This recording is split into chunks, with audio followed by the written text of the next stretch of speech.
darkness. Before there was order, there was chaos. An endless war between the gods and their enemies. A war the gods could not win. Till a champion arose, wielding a weapon of otherworldly power.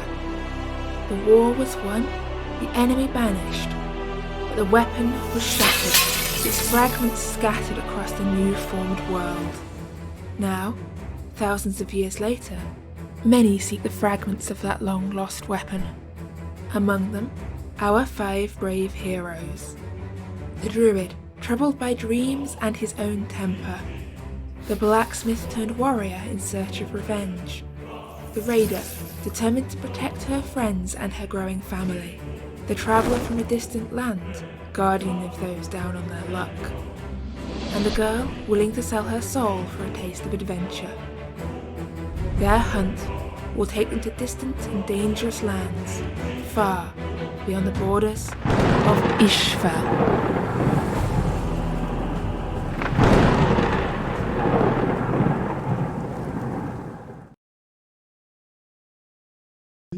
A 1. And a go. So, yes, you appear on the deck of the Cloudmaiden. And instantly you can see 2 things. First of all, you are very much not where you left your boat. This is not Raven's Rest. And secondly, you seem to have lost Cressara. Like whoever's holding her hand when you joined hands for this teleport, you just find yourself grasping empty air. It was clammy, I'm sorry. Jeez. She found the dimension of green-dressed people and just took a little side detour, I'm sure. You're never going to get her back from there. She walked towards the green light. The green light ran away. Yes, so you appear to be in a large cavern. Like this enormous cave. You can see there's a ceiling probably about 100 feet above you. And you can see this sort of little speckled with little sort of glowing shards of crystal studded into the rock. They almost look like a constellation of stars. You can see that the entrance to the cavern is barred by this large stone gateway with a portcullis in it. And you can see that there are figures moving on the top of the battlement, on top of this gate. And there appear to be perhaps even some ballistas up there as well. This is all just a quick glance around.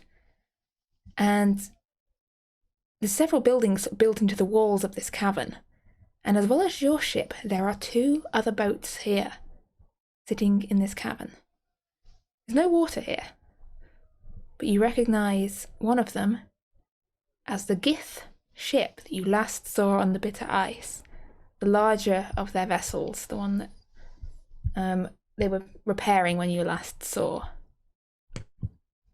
And the other one is a large wooden vessel that you don't recognise. And you can see that on the front of your boat there are 2 gnomes who seem to be in the process of closely examining the silvery chair, the helm of your boat. They haven't looked your way yet, they don't seem to have noticed you. But you can see that there are as well, yes? Do I feel Sindri around? Sindri? Yes, if you brought Sindri with you, you have Sindri. She stayed with she the was boat. on the boat. Ah, in which case, no. There's no sign of Sindri.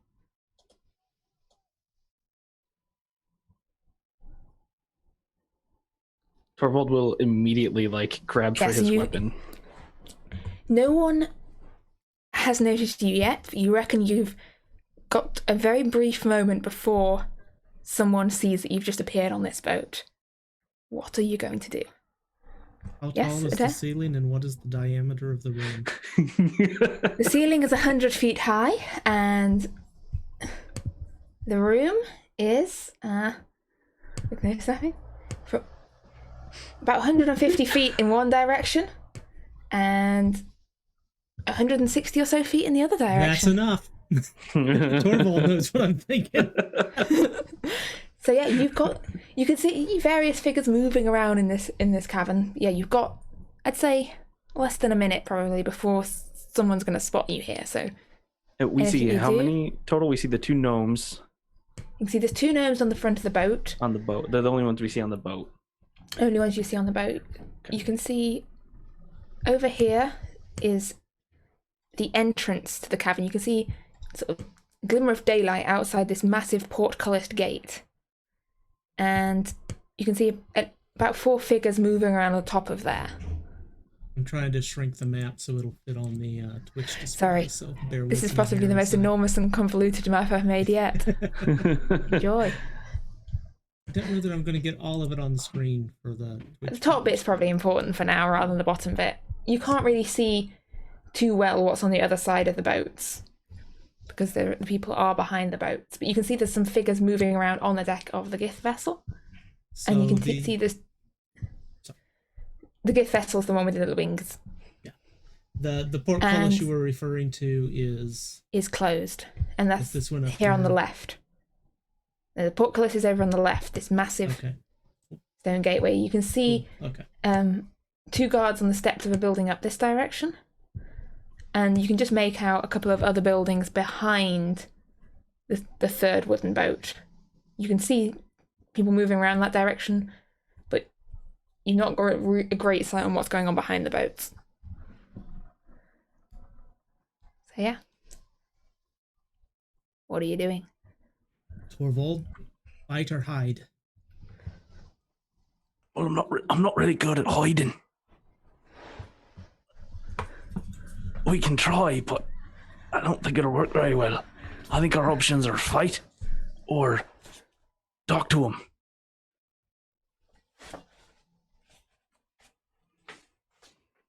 What do you think, Aldous? I don't know. We should talk. We should talk. I think we should try to talk first, especially since they've got that one there too. And I can't find Sindri. Are they bad guys? I mean, I don't really. Is this not normal? I can't find Sindri, and we left her on the boat. Okay. So. Oh, you there, gnomes? Don't say a thing. Keep your mouth shut. Turn around slowly so we can see you. So there's a brief pause, then almost as one, these 2 gnomes sort of turn around. And you see their eyes go wide when they realise, shit, there's people on this boat. And Torvald, I'm going to ask either for an intimidation or a persuasion here, depending on whether you're going for the, like, don't say a word or else, or don't say a word, please, depending on what the implication of your attempt here. Gotcha, it doesn't matter either way. Let's see.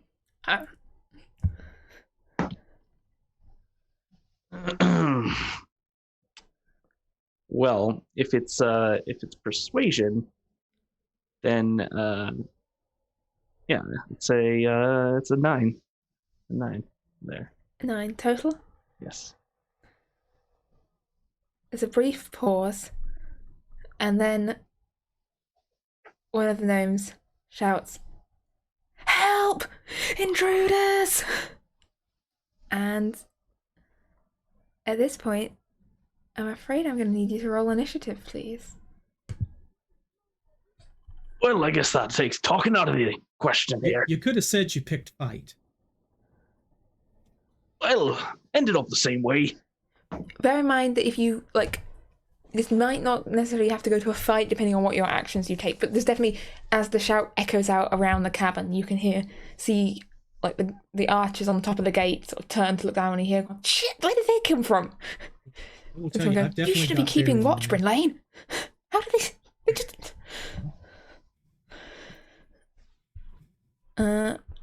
Yeah, so what have we got initiative-wise here, guys?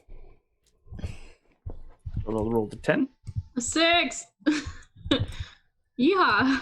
Yeehaw. Rolled an 18. That should be 19. Not 18, because I've got a +1 on initiative. That's nice. And Adair. 16.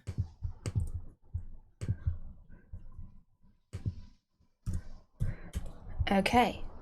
So, as the alarm sort of rings out, you hear an answering call from up on the wall as this archer steps forward, sort of draws a bow and points down and says, calls down, "Who are you? Step away from the boat. This is our boat. Surrender yourselves unto you intruders. That's our boat." No, it's our boat. I mean, So- the purple one looks cooler. I mean, we could trade.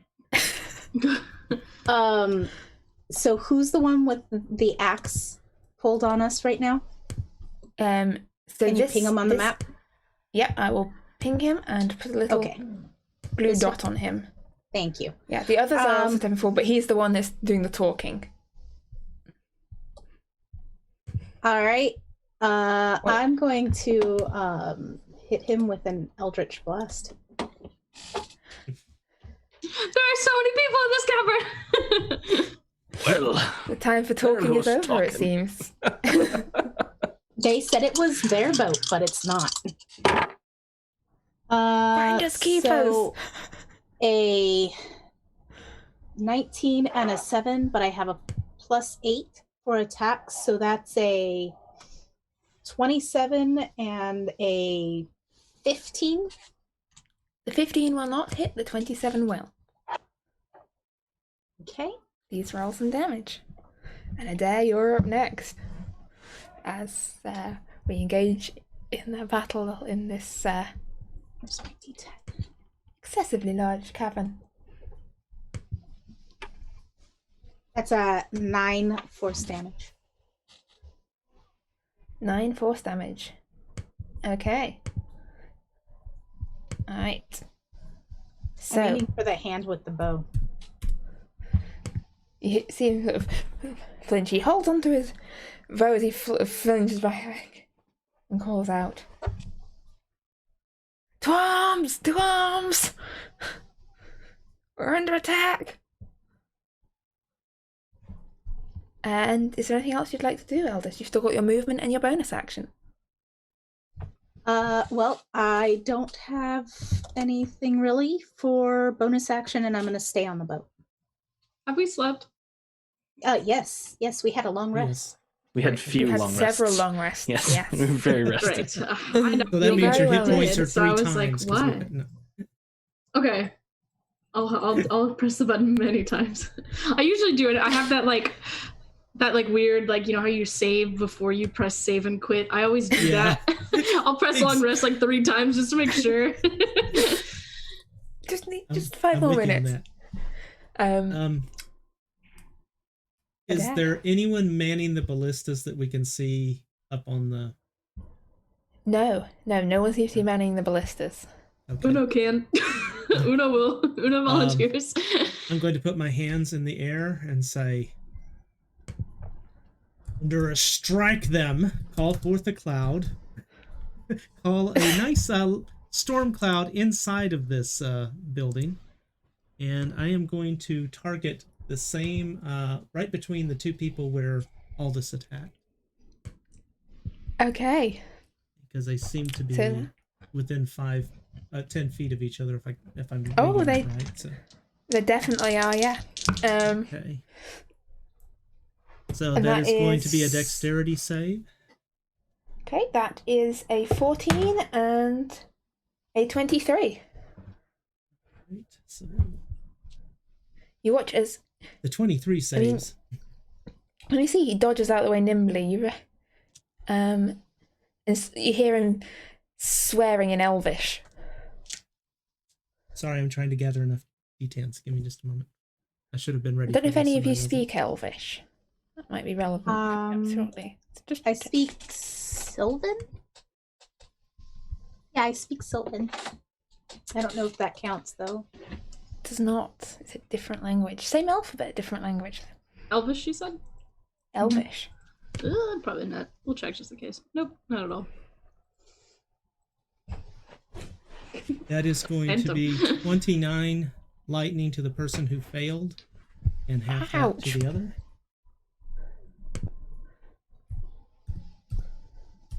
And And I'm going to use this opportunity to combat wild shape into a giant eagle. I really need to give you control of all the animal tokens at some point. I just never got And around to it. to be fair, since Uno said she wanted to be up there, I'm just going to say if she wants to grab onto the eagle, she could, but that's up to the DM. Because I am going to be flying up You to can grab her. the ballista. You've got half movement if you're carrying Uno, and if she's willing to go. Let's see how far that gets us. How far can you go? Yeah, because I've got those speed bracers that I attune to, so I can get pretty far on my own if I need to. Okay, well, in that case, don't jump on, and I will just fly to the ballista and land on it. Cool. Because I can make it with a little leftover that way. Okay, you should have control of the token. So All right, thank you very much. put yourself where you'd like to be, and I'll just move Adair off I'll onto let this you do that rocky then. wall out of the way for now. I'll just stick him on a shelf. It's a dare on the shelf. Okay, is that everything, Adair? That is it for me, ma'am. Okay. So Torvald, you'll be next, but before you, a bunch of other people sort of turn at hearing this shouting, and you hear the sound of running feet. As you see 3 figures, armed and armoured, come running around the side of this boat to see what's going on. Sort of very fast moving as they dash round, and you hear more elvish words shouted and as commands echo back and forth. And it's the turn of these poor 2 gnomes up on the boat, and one of them takes a step forwards, and you see him sort of take a deep breath, rub his hands together, look towards Torvald and say, "Hey, you're not supposed to be here." And he holds out his hand and watches this small spark of fire arcs towards you and kind of just fizzles out in the air before your shield. I wouldn't do that again. If I were you, I'll forgive you this time. Mala, run! And you watch as the other gnome sort of takes a step back and jumps back off the side of the Cloudmaiden. And that brings us to Torvald's turn. So Torvald will grab his hammer. He's going to thrust it into the sky. As you see this lightning bolt kind of go into the storm and enhance it, as Torvald also casts Call Lightning. Stacking your Call Lightnings, yes. And yes, there's a pre-existing storm because Adair summoned it. And then Bolt will come down right in this lovely group of 3 people that you so graciously stacked up for me. Down here. Yep. I did it on purpose. I did.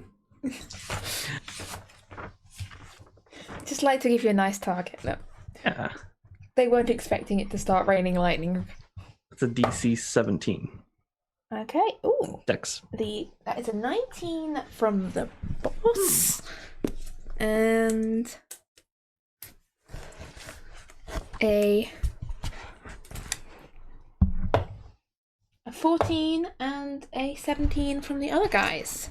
Okay. So 1 pass. And 2 failed. So what's the damage on this?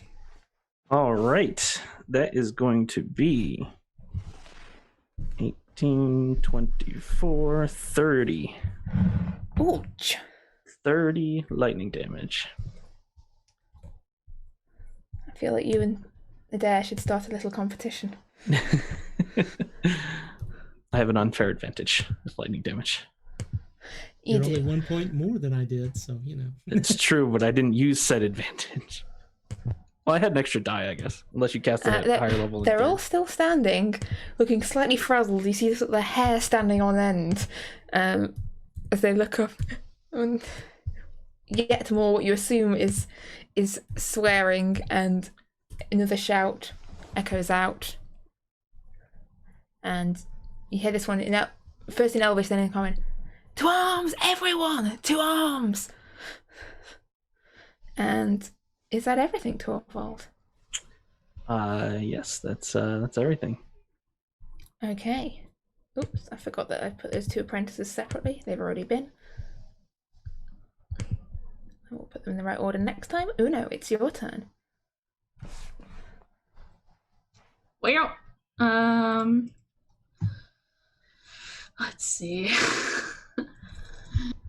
Uno runs into the fun problem in every combat where she's not actually sure if she should be fighting or not. Someone throws something and Uno goes, I guess.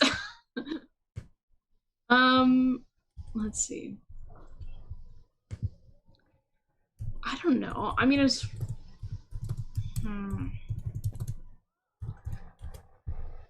I guess she'll follow. No, she'll go take on. She can take on these 2 people. She'll go ahead and. I can move so far now. Hold on.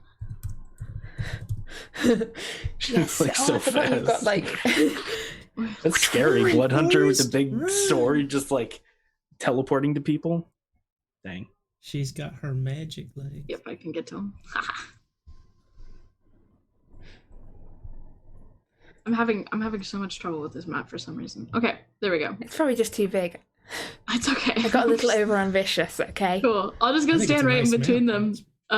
And I will. Yeah, I really like the Kevin colors. I can't take credit for that. That's okay. I'll go ahead and just start slashing at the one on the left Okay. initially. So, let's see. Oh, well, I'd use my bonus action first to go ahead and activate my Crimson Right. What kind of people They do are. I think everyone is? For the most part, they're Everyone like, you've looked so far, apart from the 2 gnomes, looks to be either an elf or a half for elf. half. Yeah. Okay. So I'll just do fire, which means I'll take 1d6 damage. Yeah. That's a 1. Nice. Normally I hurt myself significantly more. The one time when you want to roll nice and low is when doing your self damage. True.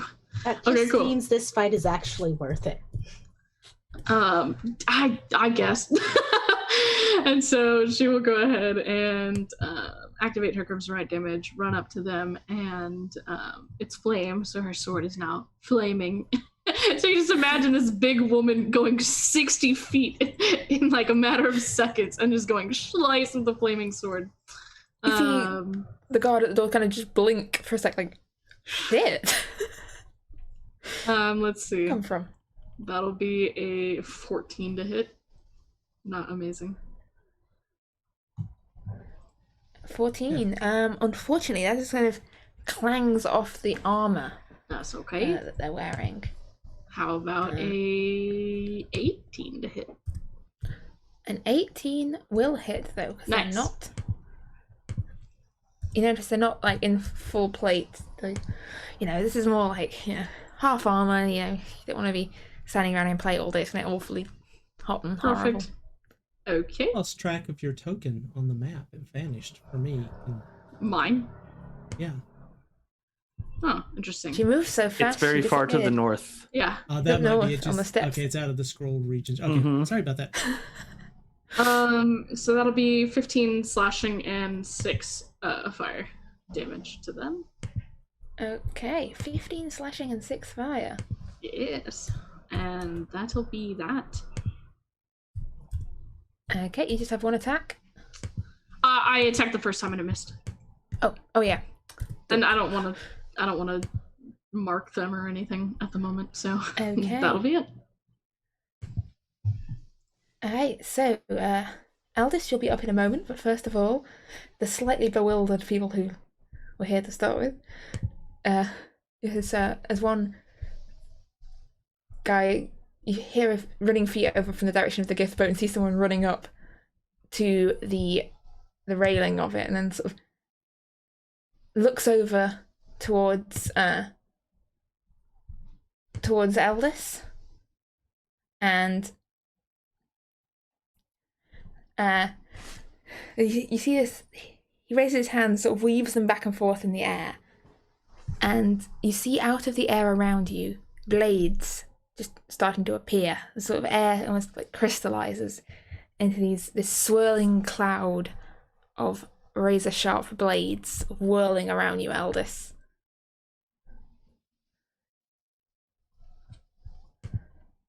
And okay. I have to ask, can I use my counter spell on this?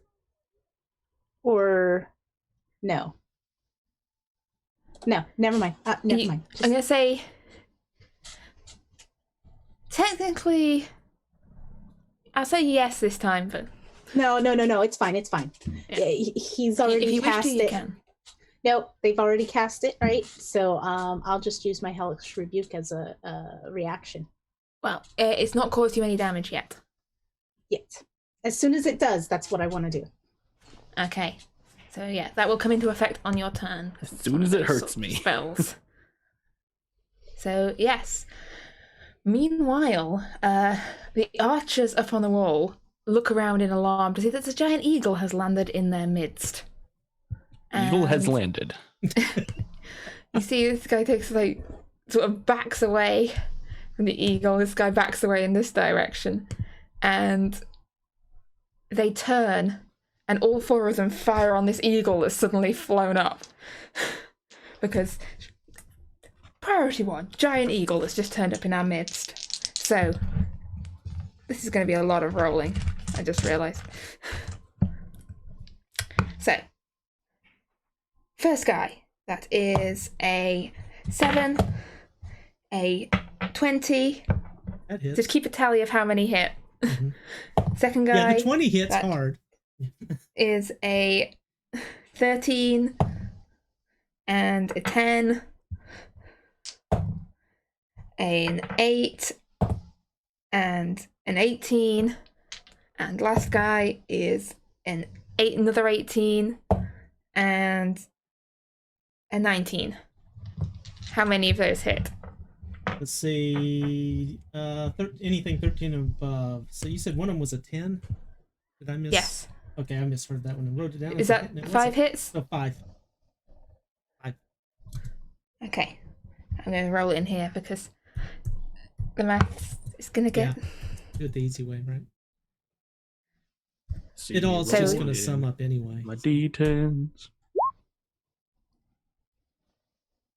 Total of 34 points of piercing damage as just bolt after bolt is fired at you. Okay. I am going to go back to human form. Not by choice. Just saying. It was. How many arrows are sticking out of the dare in human form? Have you turned into a hedgehog? Yes, that sounds about right. And I'm going to take a little bit of damage, not much. So 8 points. But it's enough to make me really angry. And that is their turn, which brings us to Aldis's turn. And on the start of your turn, Aldis, you are going to take... I'll roll this on here as well.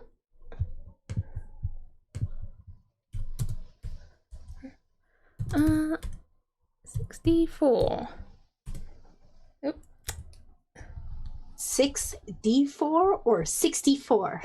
6d4. So that will be a total of 14 points of damage. Okay, and in that case, I am going to do my Hellish Rebuke as my reaction to the damage. And that's a DC 16 dex. I'm pretty sure they failed. That is a 4. Okay, so that's 6d10. Let me find 6d10. 6d10. As a So warlock, all her spell slots level up. She only has one speed. It's all out. This guy's gonna really regret. I had really to regret find what he my just did. I had to find my dice from the Haunted Chronicles game because I don't have enough D10 in my normal set.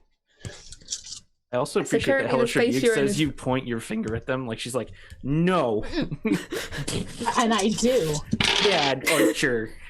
Bad Okay, so sorcerer. that's 10, 20, 1, 2, 3, 4, 5, 6, 27 fire damage.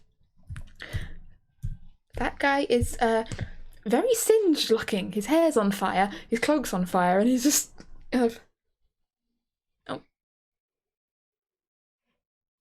All right. glares at you. Like, all right. Okay, so that was my reaction to his attack. Yes, it was. You've So still I got get your my action, your bonus action, and your movement. And the air around you is still knives. Okay. I am going to assume that if I actually move, the knives will attack me again. So I'm going to stay where I'm at, but I am going to do I'm going to do a firebolt at the guy who just did the magic attack at me. So that is firebolt is +8 on attack, so that's 12 + 8, so that's a dirty 20, That will hit. and that's 2d10. Oops, that landed in my lap. So that's a 9, 10, 11 fire damage.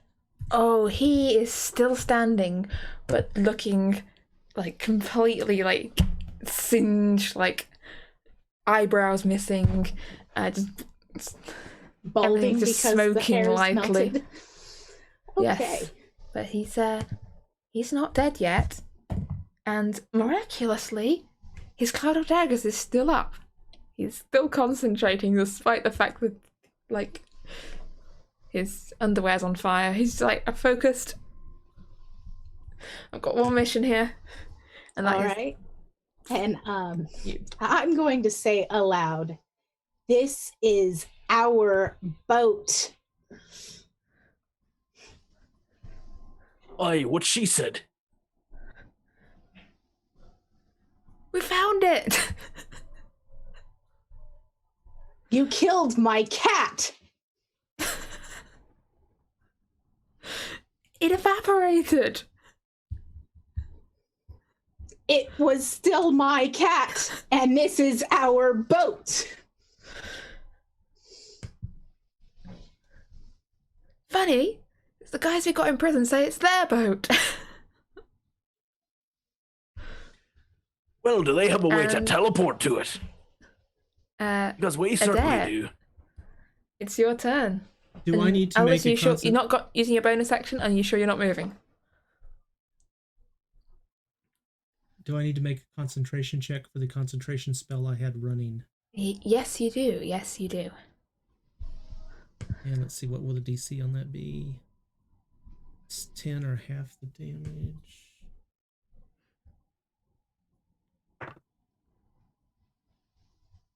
I made a 17. And I think the half the damage would be... Half of 34 would be 17. So- So I believe you just made that. Awesome. The thunderstorm is still there in all its doubled up glory. Miracles never cease.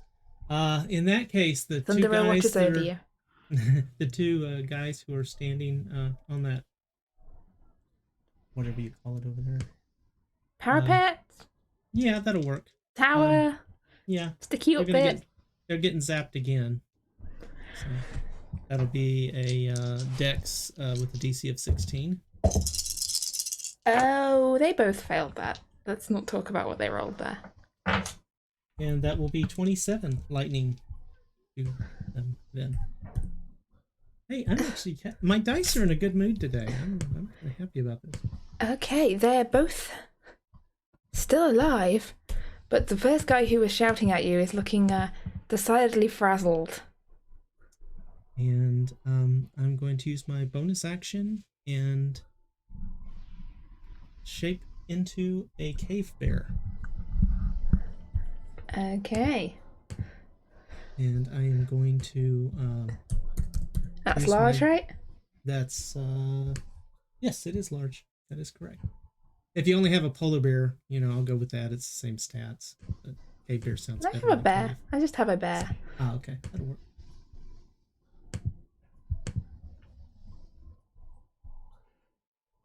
And let me verify this, because... Oh, Yeah, put Aldous no back. Oh. And I am going to use my movement to close the gap to this poor fellow down here, to be intimidating as heck, and get as close as I can to him. I can't hit him because I've already used my action, but if I can back him up to the edge of the wall and knock him over, I'd be happy to, but I'd at least like to back him up to the edge of the wall. You're definitely backing up and crowding him. You can't actually technically move into his space. Right. But I'm just large. Let's see. How's that? Right there. But he is looking very unhappy to have a bear directly in his face because he's an archer and he likes some distance between him and large bears. As most people do.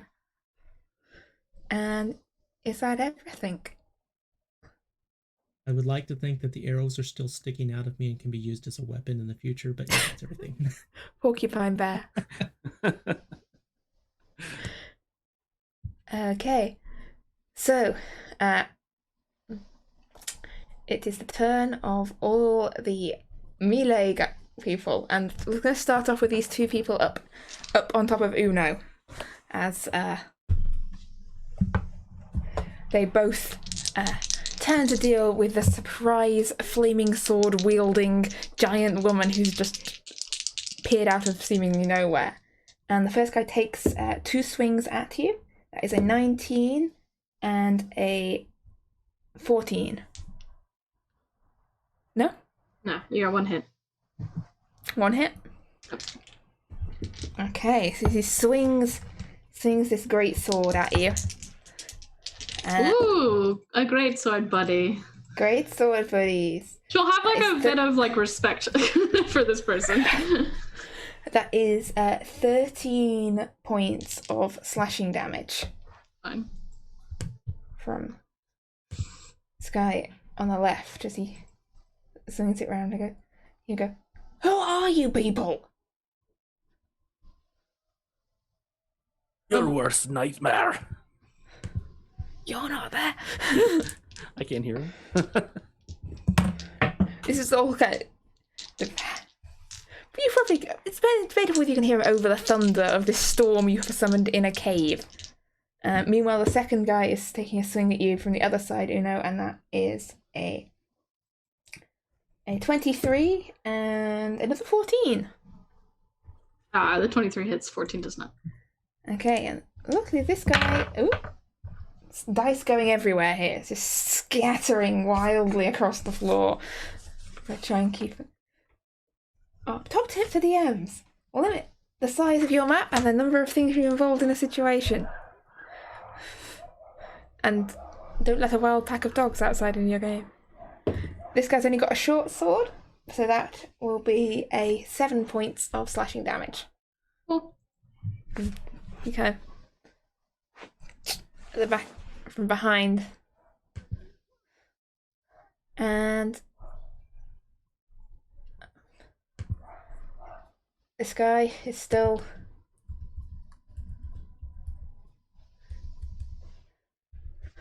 rushing towards Torvald.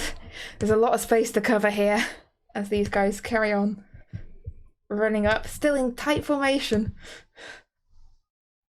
Up towards Torvald, who's causing all this trouble, and the apprentice keeps running away.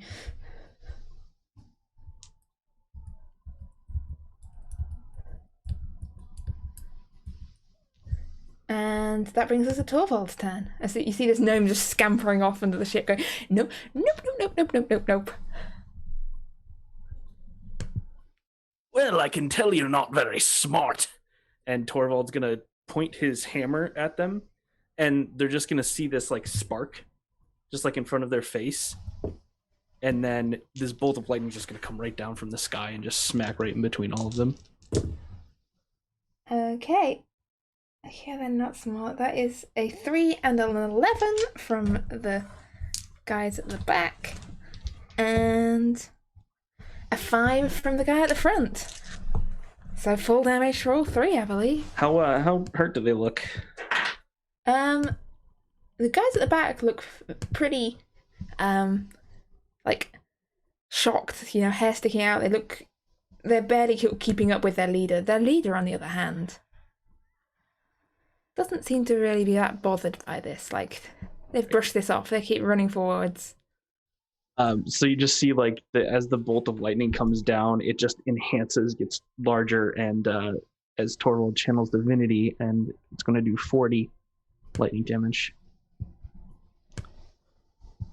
40 lightning damage. Okay.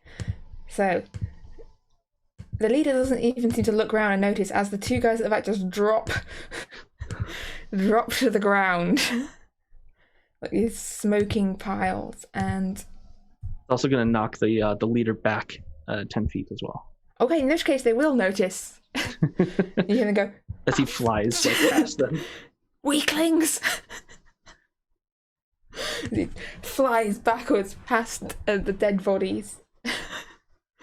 Anything else, Torvald? Yep, Torvald's going to then take his hammer and he's going to spin it around and go like this as this axe head appears and is going to fly at the leader as he casts Spiritual Weapon as a 4th level spell. Because why not? What could go wrong? Alright, that's going to be 23 to hit. 23 will definitely hit. Yes. These And 23 hits basically anything. and then that is going to be a 8 plus 5.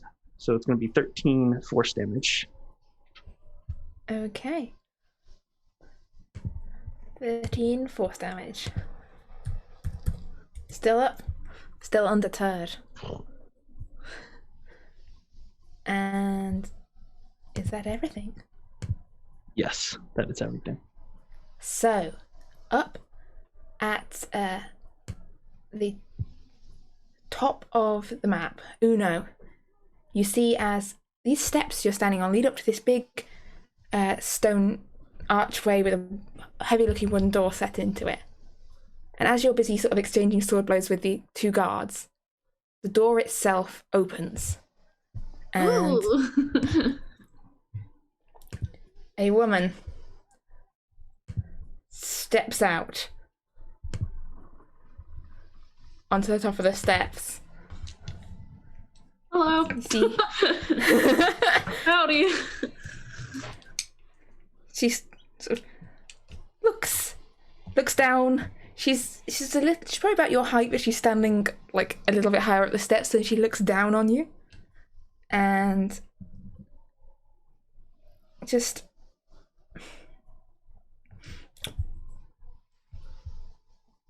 sort of looks you up and down for a brief instant, then smiles and raises her hand, and you see her sort of. She's got a sword down at her belt, but she raises her hand and you see her traces these arcane sort of sigils in the air. And I need you to make a dexterity saving throw, please. As you hear as a bolt of lightning strikes out from her hand. I don't like that. And A so 13. arcs out in this long line. Actually, I think she might accidentally get that guy in the back. Hang on, let me just do some. So who has to make a dex save? Uno and Uno. And also, the guy Torvald's been fighting. You hear him cry out, "Watch where you're pointing that spell!" He's not gonna like lightning or thunderstorms after this. People, stop doing this. I forgot to check if anyone was in that straight line, but I said lightning bolt, so lightning bolt it is. Yeah, what did you get, Uno, on your save? 13. Just a 13. I'm afraid that is not enough. That's fine. I was very confident in my position, and now I'm feeling less confident. You're going to take 24 points of lightning damage. And that is it, I believe. So will this guy down here. He's still up, but he's looking decidedly more frazzled now. He's been hit by friendly fire or unfriendly lightning. And the woman sort of looks down at you, Uno, and goes, "You really made a mistake coming here. Surrender now, and we won't have to kill you." I mean, I'm not the one you have to ask for that kind of thing. I can ask my manager. I'll point it out. Your leader. Yeah.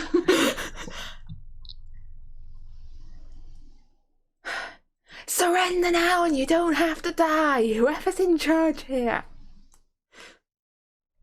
But that will be her turn. I appreciate that you thought I look in charge, though. Uno will just kind of like smile and be cocky about it. Curious what kind of haircut she has. Just picturing a certain haircut. Who, Uno? No. Pixie cut, right? Yeah. The woman? Mm-hmm. She's got these tattoos across one side of the top of her head, and half her hair shaved off on one side. Okay. To reveal pointed elven ears. She looks cool, the token. And yeah, the second apprentice just realizes that, yeah, this is out of his league and scarpers off. As Uno, it's your turn.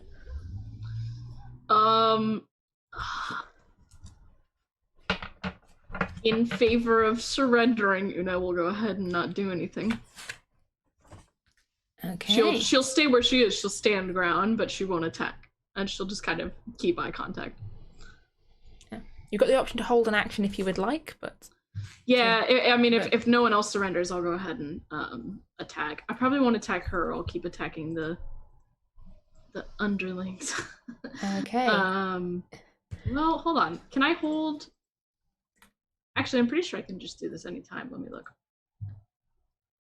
I have to ask, the storm's still going, we're inside of massive caves, and there's lightning and thunder going off. Do we even hear them say Make me a surrender? perception check, please, everyone, actually. That is a very good point. This is a hell of a, like... I'm actually hoping I fail this. So I'm pretending... Oh, I love it. Okay. It's really hard for me to fail. 17? I got a 16. 16? Yeah, you heard that, Adair. Not Adair, Aldous. What did you get, Adair? A 5. I rolled a nat 1. Yeah, you're too close up to the thunderstorm. You didn't hear anything. Torvald? 17. You heard that. It's your choice whether you ignore it or not. Yeah, I'll just hold a regular attack against the same person I was already hitting to the left. Which brings us to the turn. The very frazzled guy on the deck is actually going to back away and start scampering down to take 3/4 cover down here in the boat, because yeah, he's not got any hit points back and he's regretting getting into a fire slinging match with Eldis. The question I have is, did he stop his daggers? No. Okay. Alright, which brings us to the archers, who still seemingly kind of oblivious to what's going down on the ground because they've got their own priority, which is which is now a bear, and they're going to turn and fire on the bear that is threatening them. The first guy, poor sod, is going to do so at disadvantage because I'm figuring he's not in a great position here. A bear just ran at him. I'm gonna. I would hope he would be at disadvantage. Yeah, he doesn't hit. He's like. The AC is 12, by the way. No, even if the AC was like 8, he didn't hit. His companion behind him, he was calling out like, "Get out! You should get out of there! I'm coming! Yeah, Don't shoot it! Don't try and shoot it! Just run, you idiot!" As I'm a large standing in front of this tiny elf person, can I use him as cover? No. The guy behind fires, and his first shot is oh, that's an 8. Oh, and the second one is a 12. Okay, so that's one hit. That's one hit, and these two guys behind, he's going to turn, take up position to fire on the bear. That is a 17 and a 16. Okay. And a 20. Damn. And a 19. Sorry, my maths failed me there for a moment. I was just staring at numbers going. So that's five hits. Ouch. Once again. That makes it easier because I can just go back to this and reroll. Ooh. That's 40 points of damage total as this volley of arrows fires into the bear. It hurts, but I'm still a porky bear. And they go, "Shh, didn't work that time. More arrows needed." We need more arrows. And that's going to be a very hard concentration check to make. Because that's a 20. Oh, yeah. Oh, the storm would still be up. It would just only be Torvald's storm. Right. I know. So yeah, I didn't make it. So yeah, the storm diminishes a little, which it's almost quite I feel restful. sorry for the guys because that means that I won't be using my next attack to cast lightning. I'm going to be mauling them, so that's cool. Alright, Aldous, it's your turn. The guy you were looking has run and ducked for cover. He's got probably 3/4 cover, I'd say. All right. I'm still gonna try to get him. And it's going to be Eldritch Blast this time. So I'm gonna try and get him from 2 different sides. Okay. Yeah. Let's see. This is with the disadvantage, or no? is it He has +5 to his AC. Oh, okay.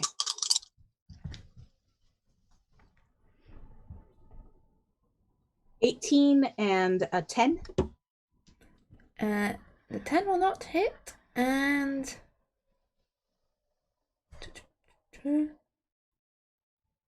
neither will the 18. I'm afraid he's got some cover going there.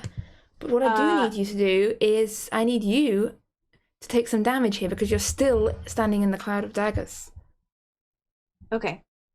So yeah, on the start of your turn, you take another 15 points of damage as this whirling swirl of knives around you continues. Okay. And it's directly around me. It's directly around you, like it's just filling this 5-foot square space. Okay. I still have my movement turn. You've still got your movement and your bonus action. My bonus action. I don't think I have anything for a bonus action. Really, not really. But I will take this opportunity to move out of the knives. The knives, and I'm gonna go back here into the stern of the boat. I need to grab there. I'm on the boat still. Yeah. There. The boat doesn't line up quite right. Can do it perfectly. And alright, which brings us to the bear Adair. Alright, the guy closest to me is going to get 2 attacks, a bite and a claw. Okay. And that is going to be a 25 and a 21. Both of those will hit. Cool. That will be... Roll your damage. I actually rolled them at the same time. That will be... and I'm wasting the time I saved by talking about the fact that... By explaining it, indeed. That will be 12 piercing and 14 slashing.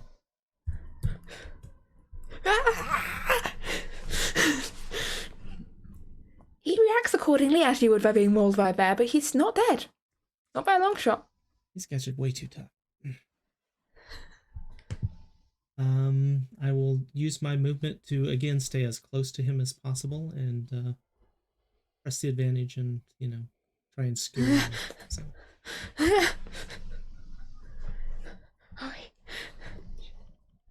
Okay, which brings us to Torvald's nemesis, who strides under the spectral axe. 1, 2, 3, 4, 5, and hauls themselves up the side of the boat and takes steps forwards. He goes, finally. Careful what you wish for. And reaches up and you see this long, well, longer than long, this great massive sword carved with elven sigils up the blade. He smiles, he sort of hums under his breath as he swings the sword round towards you, Torvald. And the first one, oh, that's disappointing. The first one is a 16. Nope. The second one is a 26. That'll hit. And the third one is a 22. Well, hold on. So he hit me with the second attack, right? Yes. Okay. So as he hits me with the second attack, I would like to use my reaction. Oh, yeah. And yes. Lightning's going to surge towards him as he makes a dexterity saving throw. Dexterity saving throw. You take it's 13 points of slashing damage. 13. They fail their dexterity saving throw. Okay. You do take another 4 points of slashing damage because he is at less than half his health. Fun. Okay. Yeah, they failed their dex save, so we'll see if that third attack hits or if they're already dead. And then he's going to take 12 lightning damage. And as he takes 12 lightning damage, he's thrown backwards 10 feet. Oh, yes. Just fling him off the side of the boat. Does not get that third attack in. Good Compensating move. for something, are you?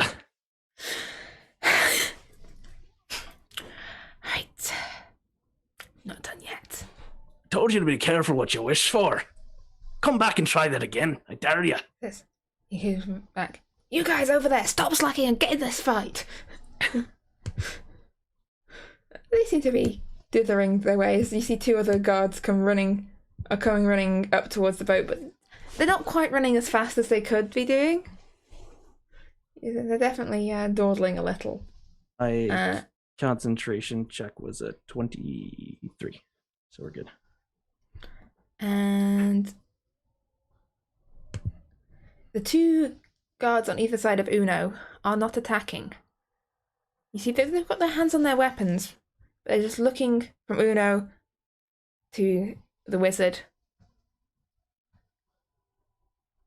She goes, I don't think they heard. Do you want me to go tell them? Could you go tell them? Sure. Like, we offer favourable terms if they just lay down their weapons. Okay, I'm gonna. Like, we're not unreasonable people. I'm gonna sheath my weapon. She'll go ahead and put her weapon away. Well, I'll hold that for your turn. We'll get there, yeah. Yeah. Oh, have I deleted Uno's in the turn order? No, she's still there. That's right. Alright. Brings us to Torvald's turn, as that apprentice is still just scarpering. Torvald's going to, like, as he's taunting him, he's going to be kind of just waving his hand a little bit as the axe just flies back at him with the hammer side. Going to try to smack through the back of his head here. See how this goes. Oof, that's not good. That's a 12. That does not hit, I'm afraid. Figured. So as the axe comes by and just like dodges it, then a bolt of lightning is going to come down from the sky and strike right on top of him. Alright, here's Dex. Oh, he's finally rolled a half decent Dex. That's an 18. Pass, so it's half damage. But I rolled 19, 28 damage. Ouch. And he will be knocked back an additional 10 feet as the lightning Will you strikes stop him. doing that?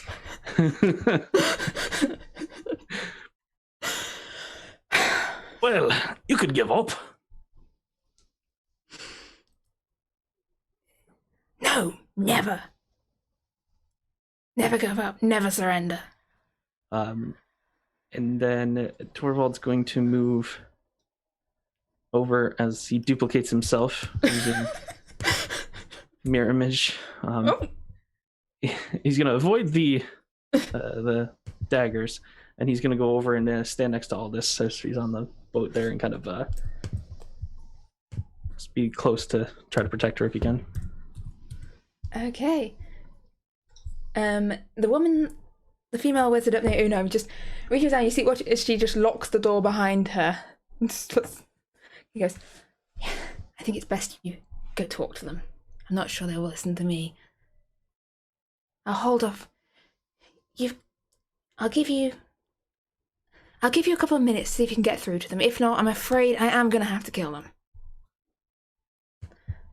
And that brings us to Uno's turn as apprentice number 2 continues the scarpering.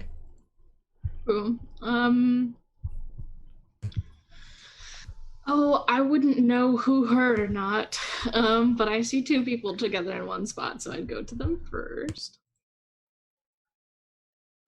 Which I can.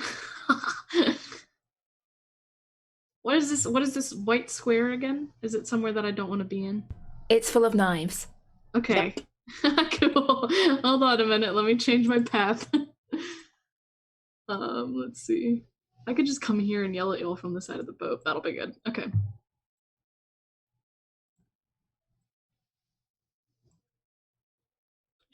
We'll be right there. Okay. Cool. And I'll kind of basically just, I imagine now I just, nothing's really changed magically. I'm just willing to sprint everywhere, and I wasn't before. That's all that's been made different by my bracer. So I'll sprint over, and I'll kind of yell up and say, hey, they offered a truce. I'm hurt pretty bad. Can we stop? That's pretty much what she'll say.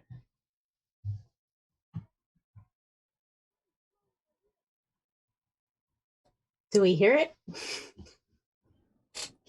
Do we hear Tiss? We do not hear Tiss. You and Torvald definitely hear this. She's standing 10 feet away from you. And it's only half the storm it used to be, right? yeah, it's only half the storm it used to be. Whether Adair hears up on the wall is possibly doubtful. He's got problems of his own.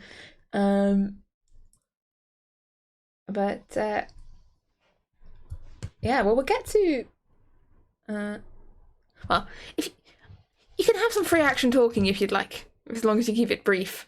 Well, they're welcome to surrender if they'd like, but I feel like they're only offering because they're losing. Sure, yeah, let's go with that. So let's be merciful and spare them. Well, then let them know they can surrender.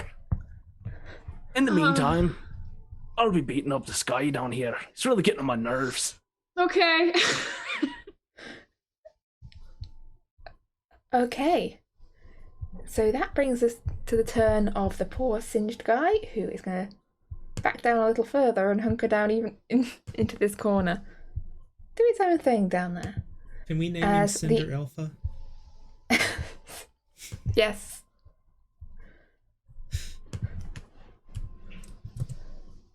Yes, we can.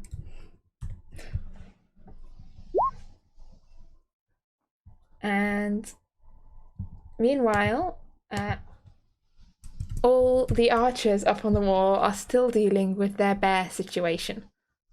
And the guy up front who got mauled is going to, this time, disengage and back up. Listening to his friends as they both fall back to this position. And 3 of the archers, whilst one of them's busy staunching his wounds, the other 3 take aim at the bear. You see, as they draw more arrows, they're determined to deal with this situation. And that is a 13 and a 12 from the first one. Hits. Both. A 16 and a 9 from the second. Another 13 and a 22. That, once again, it's an interesting pattern. That's 5 hits. This is getting creepy. It is, just a little bit.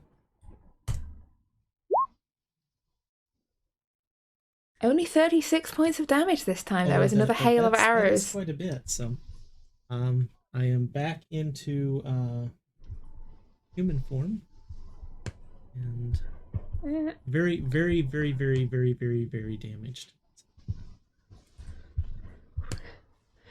You're back. You realise you are standing next to this big, turning wheel thing. It seems to be attached to the portcullis. That is why I was a bear, and that is why I was trying to clear the area. Okay.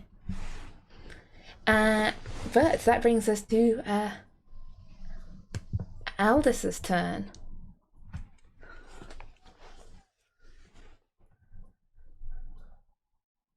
Aldous? I can't reach the guy, I don't think, anymore. And I don't know, Torvald, maybe we should stop for right now. Are you sure? I'm drawing on the map for some reason. Well, I don't think they'll give us favorable terms. No, there's only one other option.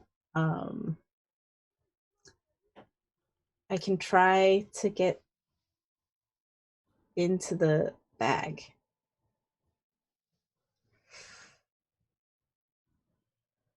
Well, that's up to you. Now, I'm going to hold an action. I'm going to hold that action. What action are you holding? If they move to attack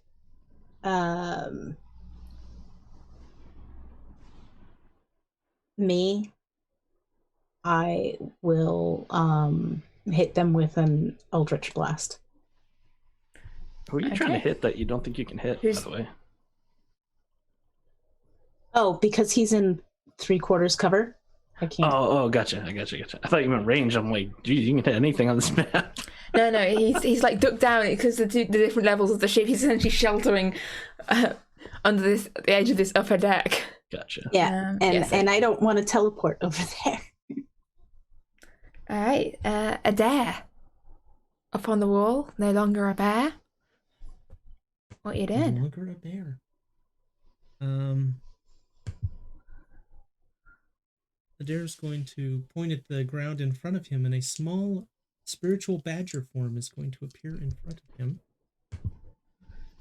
And he is going to step into his healing spirit. Sounds like a wise move. I think it is, because all I can say is ow. So. Oh, wow. I really like my dice today. And that'll be 14 healing, so not perfect, but I'm happy with it.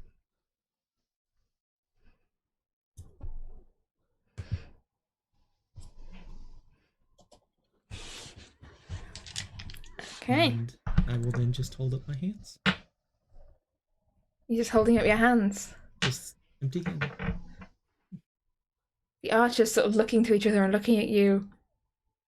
Yeah, well, it's a person again. Because that's progress. And that brings us to the turn of Torvald's nemesis. 2, 3, 4, 5. Back onto the boat. He's like, yeah. Not rid of me yet.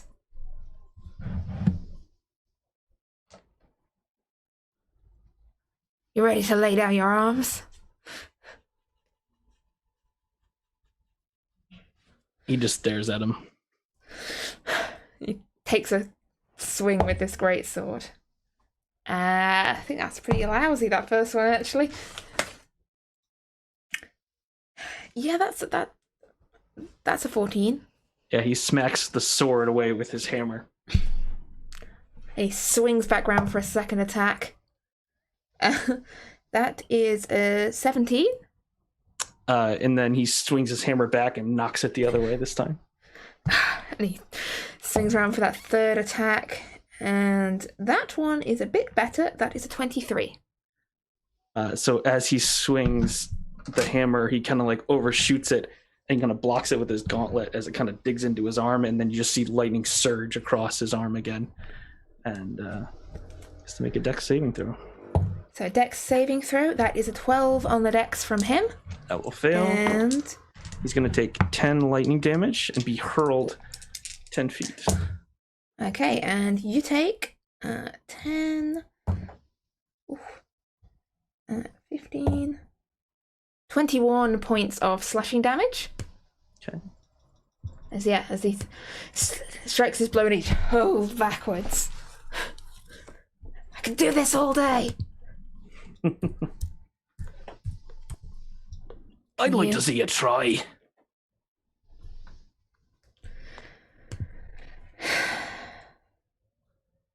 You see as he sort of takes a deep breath and sort of stands up a little straighter. You swear a couple of the singe marks just seem to heal up a bit. Like, cracks his knuckles. Like, alright, let's do this. I knew you were full of hot air. And he goes, you lot there. Bows out, fire! And he watches the two guys who are running up behind him. Instead of going for their swords, they're going to pull out the backup bows. Unfortunately, they're not proper archers, so they're not quite as good at this. So one takes a shot at Torvald. Oh, that takes a shot over Torvald's head, not really quite calibrated properly. The other takes a shot at Aldous, and that is a 17. Does that hit you, Aldous? Not my turn yet, right? Not yet, no. Okay. That Don't is have a 8 points reaction. of piercing damage, piercing damage, Aldous. 8 Piercing damage. points of piercing, points. and I held my attack. Yes, or you if did. someone attacked me. So that's an Eldritch Blast. One moment. I passed my con check, by the way. Oh, that's good. The storm's still up. 12 plus 8, so that's a dirty 20. Plus That will 5 hit. plus 8, so that's a 13. Okay. Do So- they both hit or just the one? First one hits, second one does not. That's 9 force damage. Okay. And Torvald, now it is your turn. Okay, so the axe is gonna fly over again, and it's going to swing axe first. And that will be a 24 to hit. That will hit. Alright. So they're going to take 13 force damage. Or sorry, 18 force damage. Okay. Oof. Almost back down to where they were a moment ago. And as the axe strikes, a bolt of lightning is going to come from the sky. And another dex saving throw. Another dex save. That is an 8. An 8. As he's not really looking at the sky, he's looking at you, sort of eyes locked onto this glare of malevolent, like, I'm gonna get you. I am. 24 lightning damage. As he glares at you as he's not looking as And it throws him back Bolt of another light- 10 feet. as it throws his singed and lightning-shocked corpse back 10 feet as he is dead. And you see the two soldiers behind just kind of look at each other. Fuck no. And unfortunately there's a kind of a boat in the way. So she can't really see what's going on. So she's kind of taking a step forward, trying to look round the side of the boat. You hear a, oh, bloody hell. And this brings us to Uno's turn. We actually hear her say that? Yes. She's closer to the boat. Well, she's still some distance away, but you can hear muffled. Surrender! I don't want to have to do this. And Uno, it's your turn. Alright. I'm gonna make sure Adir's on the same page. So I'm gonna run over to him. Dare has an arrow in each ear. La la la la. So he is 50 feet up off the ground, so essentially you can run down so you're underneath. Yeah, that's all I'm gonna Yeah. do. I'll just yell really loud. Just, hey! I don't want to be fighting anymore. Can we stop? You look hurt too. We're both hurt. Let's not be hurt anymore.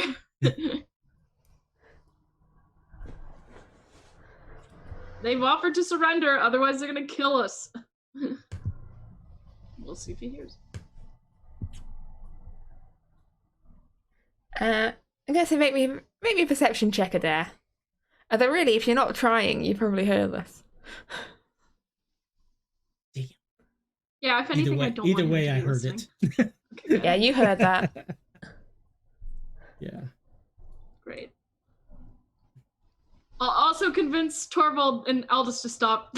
Because I didn't. I'm like, they're still fighting.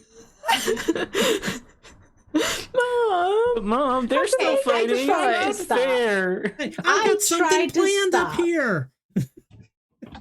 Let's see, and I went. Yeah, you tried to stop Aldous. Unfortunately, you were standing next to Torvald. And I'll use the rest of my movement to start going back towards the lady. And that's my turn. okay. And that guy's carries on being hunkered down doing, in fact, he's going inside the boat. Her door open and close, he disappears on the inside of this boat. And the archers look at Adair, who's got his hands up. And one says, if you turn into anything, we will shoot you. Alright? I promise not to turn into anything. Okay. Now, are you surrendering?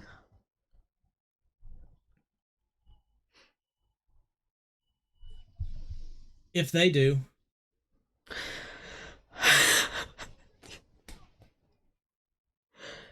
Okay. So 2 of the archers keep their bows trained on you. You watch as the other 2 on top of this thing retrain their bows back down towards Aldous and Torvald on the boat.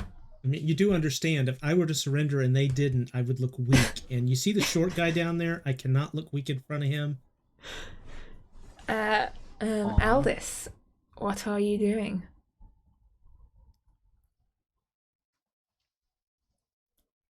I'm gonna hold my action. Again, if someone attacks me, then I'll hit them with Are you sure you really want to put this on Torvald. my decision? I'm holding my action. So if someone attacks me, I will hit them with a spell. If they do not attack me, then I will not do anything. All right, Adair, what are you doing? I have a question to ask because I really very DM choice here. If I were to do a bonus action and heal, could I hold my regular action? Or if I take any action, have I committed for that round? I think you can just hold part of it. I can't remember off the top of my head. I don't either. That's why I'm like... I'll say yes for now and look it up later. All right, so I'm going to use the bonus action to heal. If anyone does know, you can chime in. Looking at you, Rover. So that'll be another 12 healing, and I will hold casting a spell of Conjure Minor Elementals based on whether anybody else does any form of attack. If anyone attacks anyone, I will do it. What did you use to heal? Oh, you're right. I can't do that now. Oh, wait. Yes, I can. I did a Healing Spirit. Sorry. Yes, he's got a Ghost Badger. Yeah, got a Ghost Badger. Yeah, sorry. But if you cast a spell, if you cast like Healing Word, you can't hold an action for another spell. You can hold it for something else. Right. This was something. Oh yes, that it was requires your already cast and concentration. it's a concentration. So, good question. So you, if you're holding a spell for a held action, then your Healing Spirit will disappear because you require concentration to hold an action with a spell. Do I do my bonus action before that or not? You can do your bonus action before, yes, but your Healing Badger will disappear for future rounds. And if I blew it, I blew it. So I'm good. Okay. Yeah, so you've got it, but your Healing Badger is gone now. Okay, cool. All right. And the 2 knights with their bows, seeing that sort of things seem to be reaching a stalemate, are not firing. They're just pointing their bows up at Torvald and Aldous. And Torvald, what are you doing? Which ones are pointing at me? These 2 here, they're just bows trained on you, but they've not fired. And the 2 up here are... And the 2 up here are trained down on you and Aldous as well. This one on the end? These 2 on the end. North? Okay. Yeah.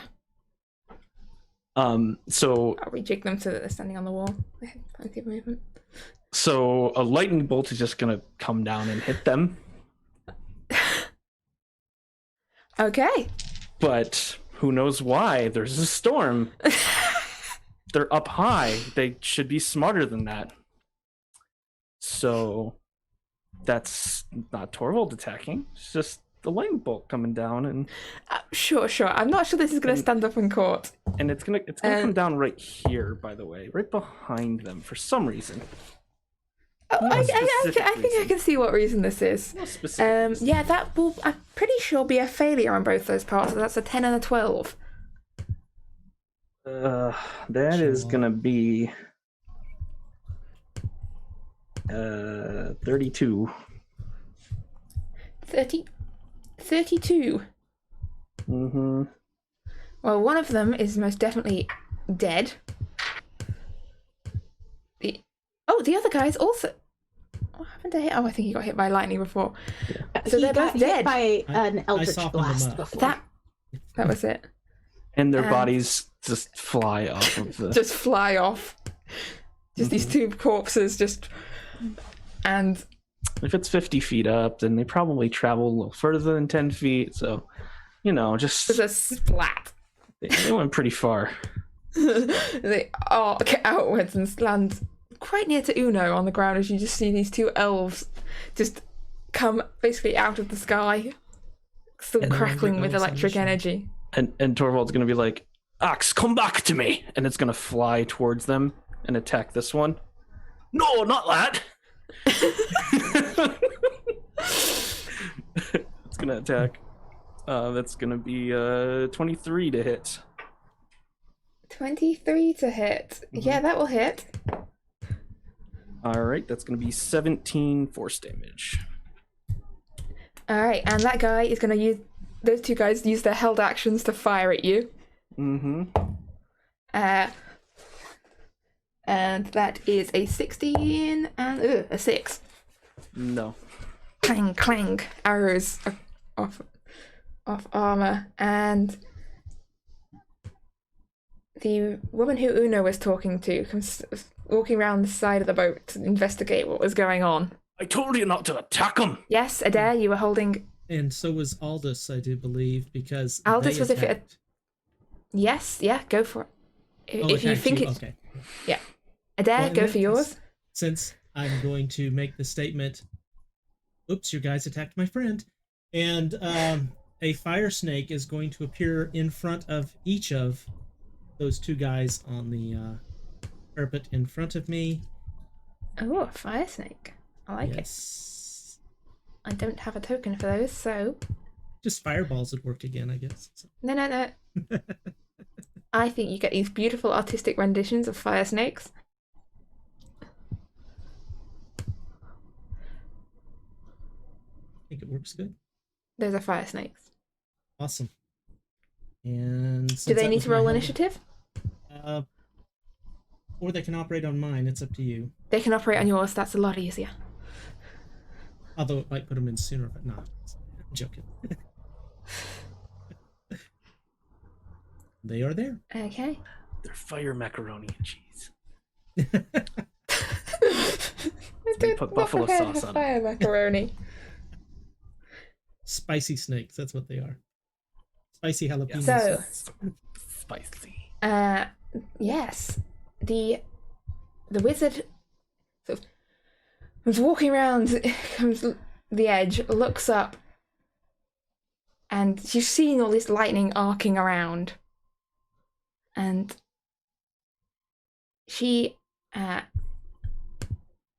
points her finger at Torvald and this arc of energy. Because this is apparently a lightning fight. Everyone's like, let's get out our best lightning spells. This arc of lightning arcs out towards Torvald. And as it hits Torvald, you see this arc of lightning split. And arc out towards Aldous and Uno. Sadly, it can't quite reach Adair.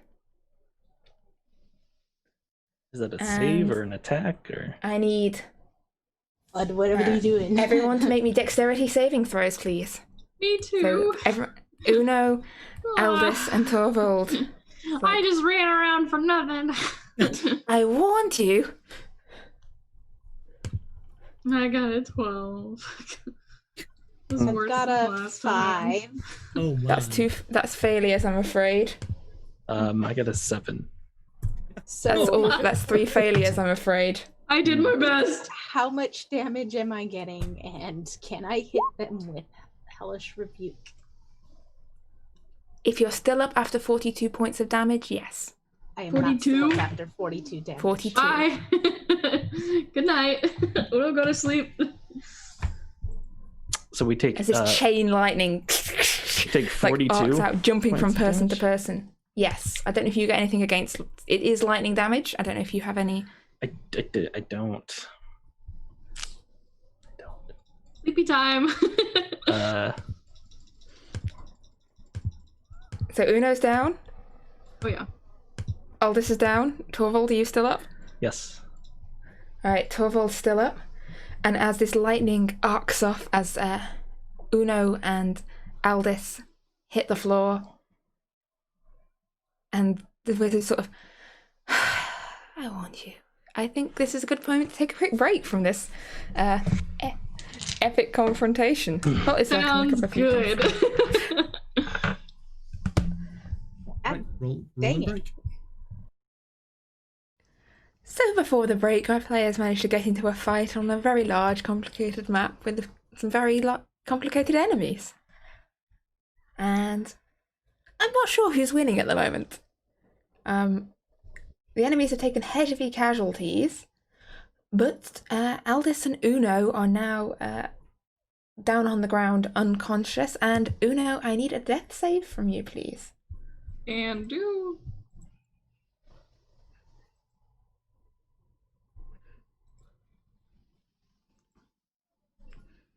Just a straight D20, right?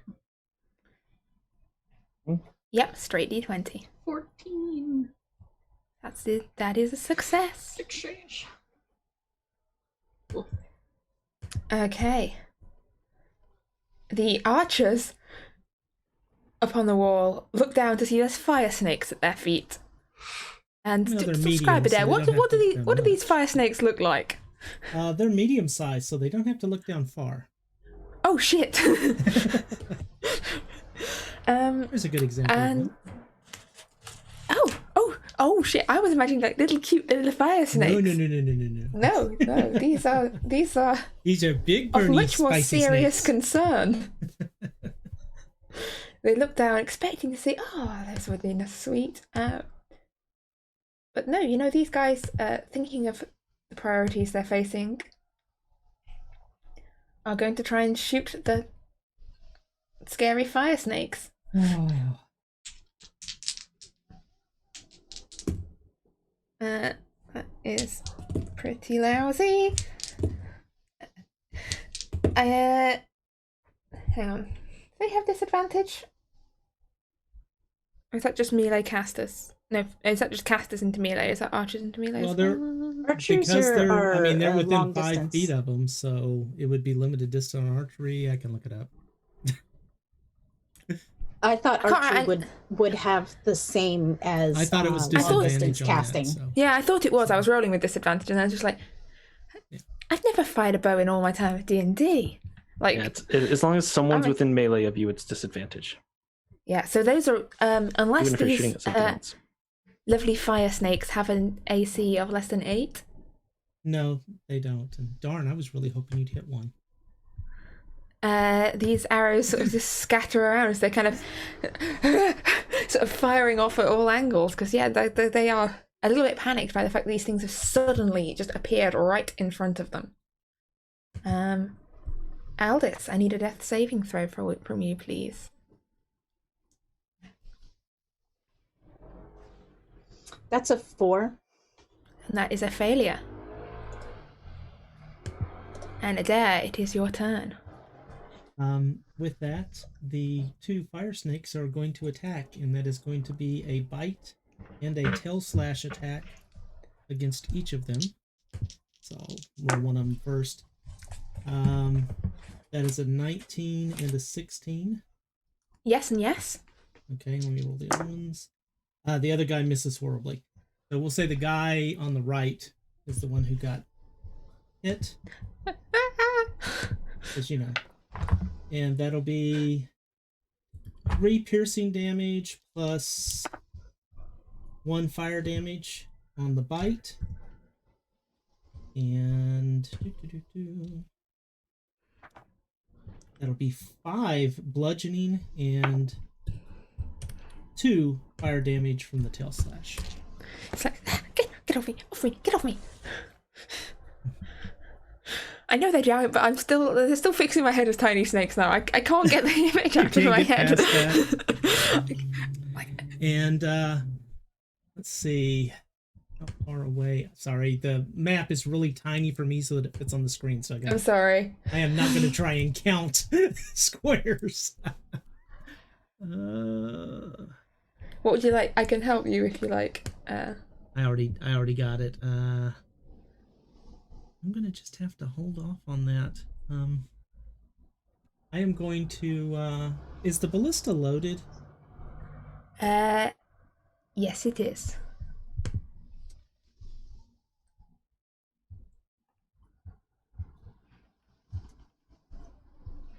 I'm going to... How far did they pivot? They look to have a good 180 pivot range.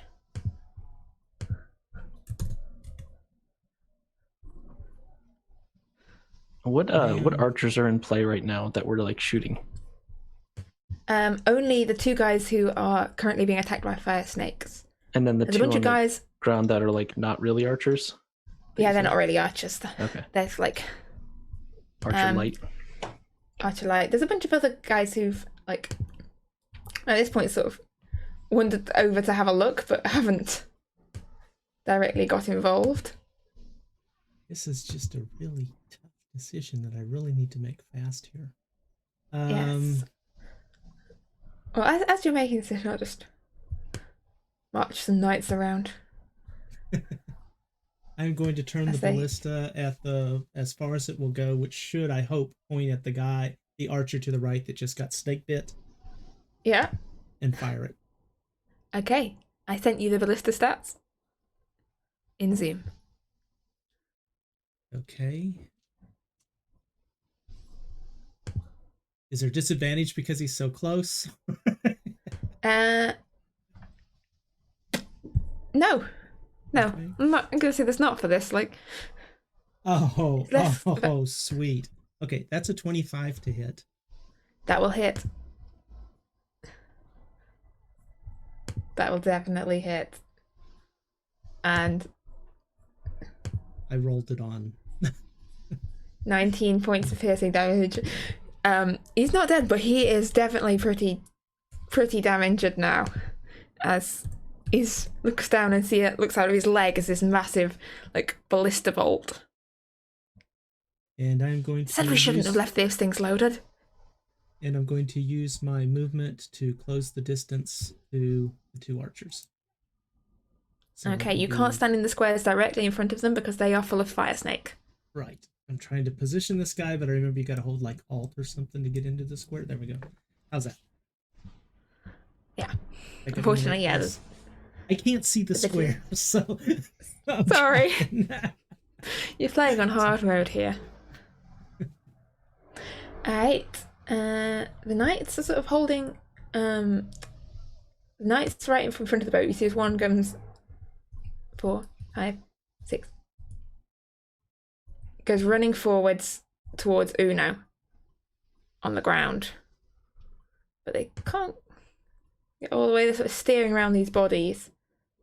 And the other guy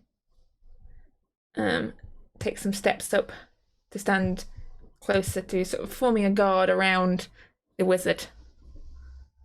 And Torvald, what are you doing? Torvald, seeing the guy go in front of Uno, is going to go and hop off the boat here and try to get to here if he can get that far. Not sure. I think you should be able to. All right. And then Torvald's going to take his hammer and he's going to swing it right at the guy in front. Stay away from her! Look, you guys started this. You appeared here. Trying to get our boat back. And Ghostly whisper, "This is our boat." We stole it first. That is going to be a 17 to hit. That will hit. Okay. And it is going to be 10 magical bludgeoning damage and 6 thunder damage. So it echoes out and echoes around this cavern. He's still on his feet, but he's looking shaky. He sort of wobbles from side to side slightly. And is that Thunderer, heal my friends. And you'll see just bolts of lightning come down and hit all of the allies as I cast Mass Healing Word. and Is this, they're healed. What's that? Oh, was the axe your The axe is my actual hammer. actual axe? Not my So spiritual is mass healing made a bonus action? Bonus action, yes. Wow. Yep. That's pretty So good. yeah. So it's gonna do 9 points of healing to all of us. Okay. Which is most relevant to those of you who were formerly unconscious are no longer unconscious and dying.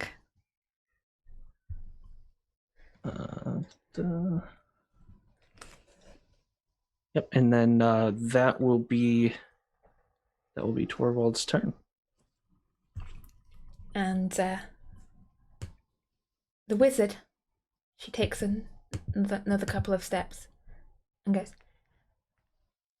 "It's still not too late to talk. We could run round all day zapping each other with lightning. We could sit down like sensible adults and work out what the problem is here. Drop your I'm weapons." not using lightnings. I have snakes of fire. In all fairness, you did use lightning at the beginning. No, that's true, but you did that and then it seemed Is- redundant. It's much easier to hear you now. Oh.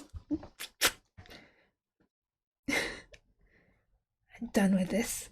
And she... If you're willing, we just trade back for our boat and stop. Okay, shall we call time out? Time out. Do you all agree? And she looks sort of mainly at Torvald this time. To stop and discuss. Aye, fine. You there with the fire snakes? Yes? They put down their bows first. Everyone drops them on the ground now. Lower your weapons, men. No, drops them on the ground now.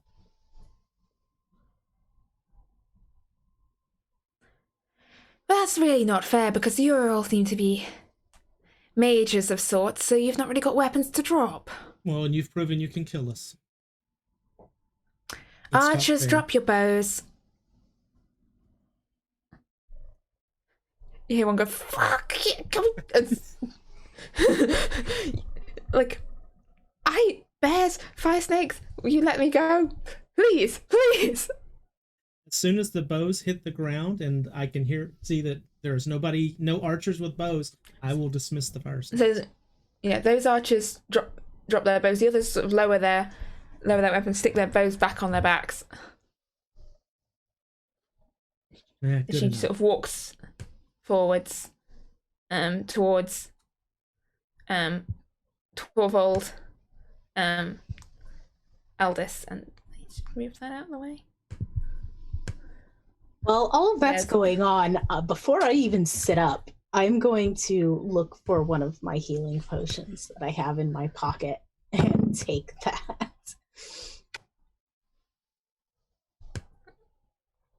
Yeah.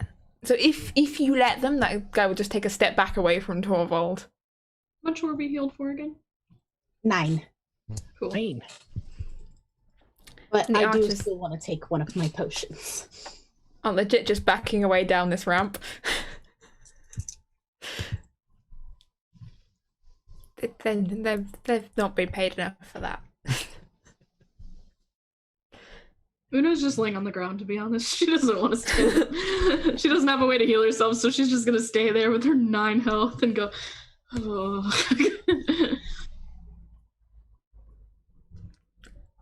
So, I'm afraid I missed the introductions when you first arrived. Torvald, pleased to meet you. A pleasure. I've lost my bit of paper that says my name on, but I'm sure I'll remember it in a moment. Please, continue introducing the rest of you whilst I, just double check.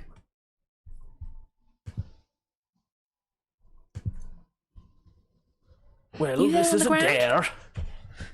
Oh, I was going to introduce myself. I was just waiting to see if the two who were closer wanted to introduce themselves. So it's trying to be polite. Ladies first, you know. She'll just kind of like lift one hand up and do a wave. She'll wave like one finger and then she'll just lay it back down.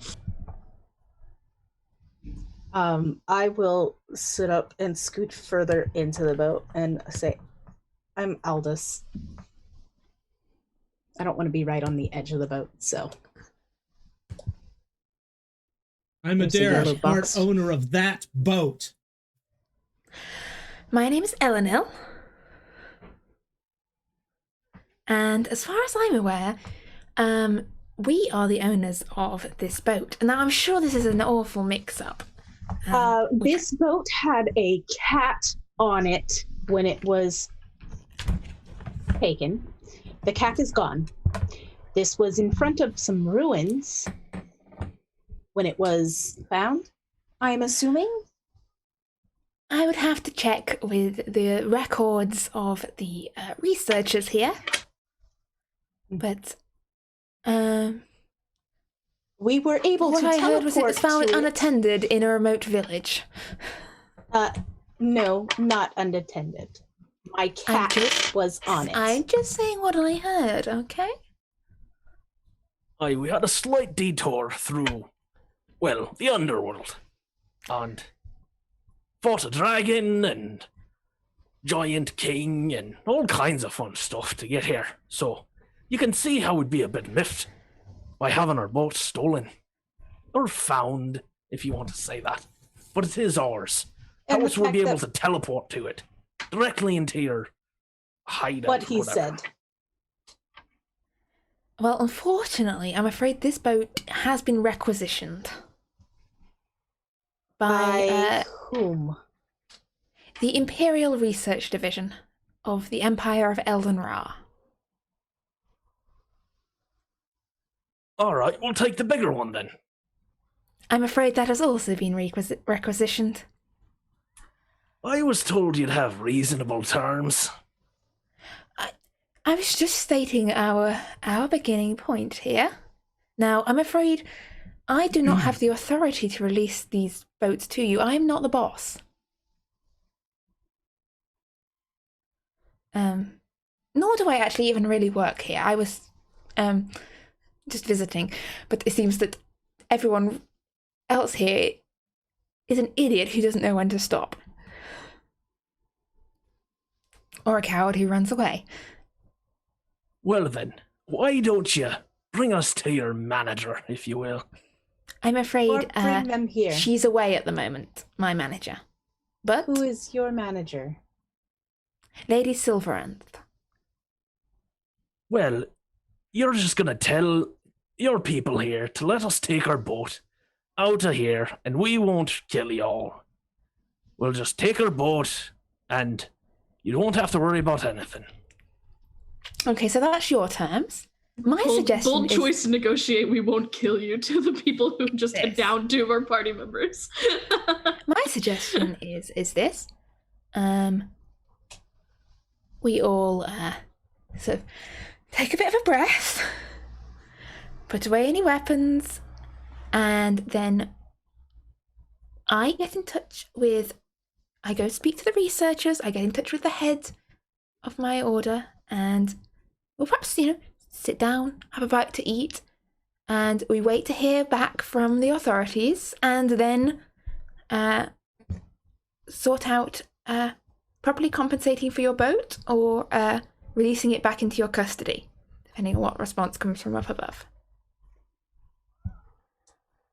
Well, what I think should happen is you let us go with the boat I'm and, afraid that's not going to happen. and take care of your wounded. Not right now. It might happen, but it's going to take a couple of hours to sort out the paperwork. Well, there shouldn't need to be any paperwork for our own boat. Look, have you got any evidence that this is your boat? If we just handed out boats to anyone who just teleported in here and said it was their boat, we'd Many people not have any teleported boats. in here. Well, 3. Plus you lot. do you know how to fly it? Yes. Well, I could show you some things that you might not know, and prove that it's our boat. Oh, don't worry. We have all the source of information of how to fly these that we'll ever need. Aye, so you'd captured the Gith as well. Yes, which makes me rather doubt. You see, the story we got is that their second boat was, well, captured by a bunch of, Isfjellian raiders. Who,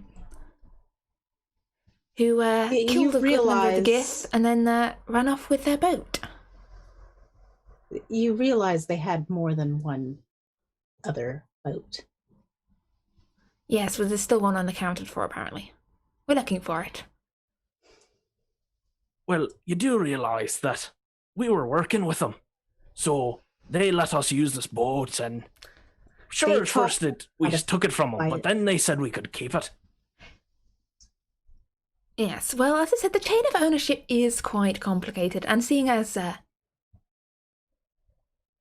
look, come on, let's not stand around here having it. I'll get one of the apprentices to make you some tea. Come with me. Let's go indoors and have a nice sit down and talk. How about that? Like reasonable, civilized people. I mean, while the guards out here can, move the bodies out of the way.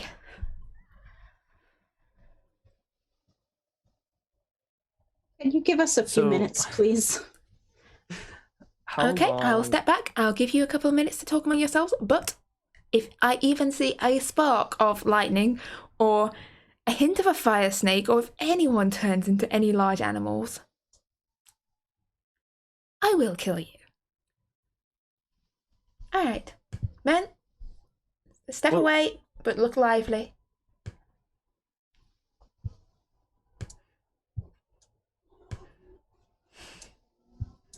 She sort of takes a few steps back. Yes? To clarify, are the buildings around the perimeter made of stone or wood?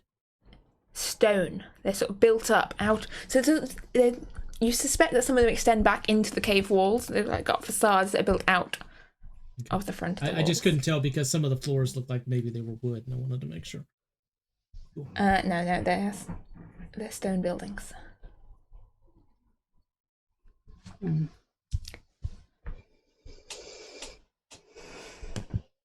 So yeah, she's backed away a little. Adair, you've got plenty of time to come down if you want to come down, or stay up there if you want to stay up there. No, I'm going to actually go sit down next to the other loaded ballista. And just sit there. I'm not going to touch it. I'm just going to sit there and watch what they're doing. Alright, so you're up. As it's hard for you to move up. Okay, you got it. Yeah, somewhere in there. Okay. So you got a chance to talk. I'm not getting off the boat. So here, Torvald, give this one to Uno. And I pass down the other healing potion that I have. All right. You should be comfortable. You don't feel well. Go sit in the chair. Okay. I'll go sit in the chair. No. Out of the chair. I'm not that stupid.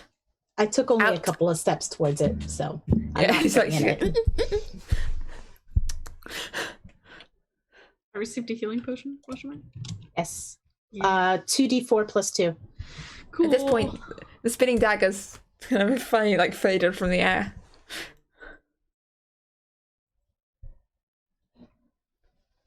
And you see it. There's a few more figures sort of peering out from around the boat. Oh. I'm still yellow. What's going on? You said 2d4 plus 2? Cool. Yes. Got it. I'm a little better now. I think Torvald has a healing potion too. I'm going to take one out and... Yeah, I do. I'm going to pop one of those healing potions as well. Was it 2d4 plus what? 2.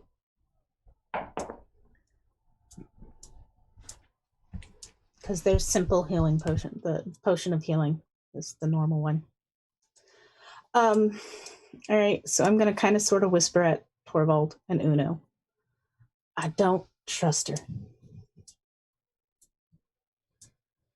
The moment she separates us from the boat, it's not going to be good. Well, I can try my trick. It's worth a shot. I don't see why not to trust her. I ran around telling us all to surrender, and we got hurt. She's been true to her word so far. Or maybe if you were fighting instead of running around, we would have. Well, we Taking out were more of them. against so many people, Torvald.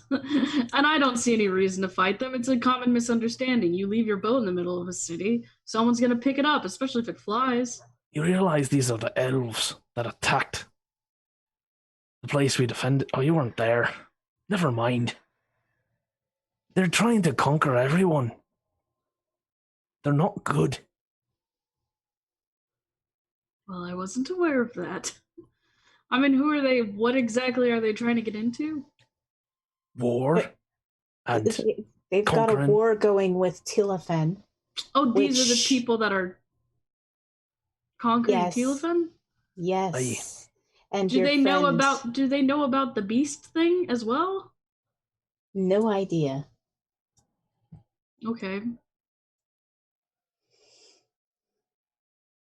The last person from their side of the things that we dealt with turned into a gold dragon and tried to kill us. Why do they want to And then probably war stole with our boat. Tilafen? They want to conquer Tilafen. They want to take it under its rule. What for? Just for fun? Probably. Okay. They think they're superior to everyone else. You know the elves. Well, I still don't know if fighting this amount of people down one party member was a good idea. I'll stand by what I did. Whether or not you trust them is fine. I don't necessarily trust them if they're conquering a nation, but I don't think fighting's reasonable. As someone who loves to kill things, I don't think fighting is reasonable. Not with her fully rested and I don't like her. I don't like her. Well then, Are do we going go in? and I try to convince her to let us leave with the boat? Well, I have a feeling that if we separate from the boat, we'll end up with our Gith friends in prison. Aye, fair Because enough. somebody mentioned prison.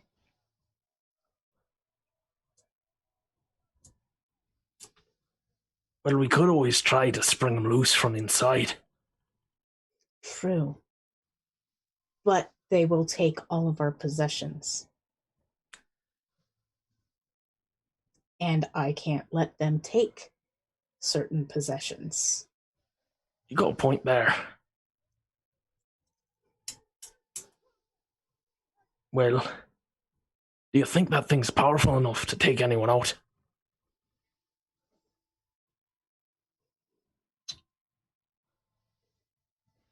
Considering what I know the weapon can do, is it good enough to take one person out?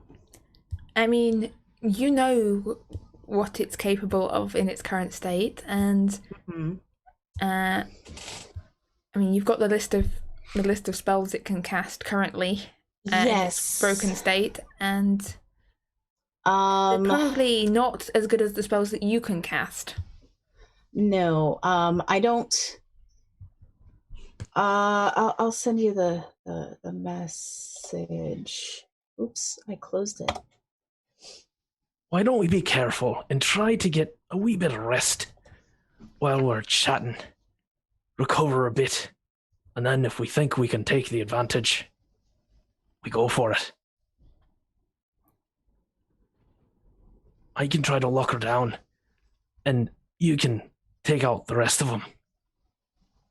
She seems like the biggest threat we have here. We could probably hold her for a minute or so.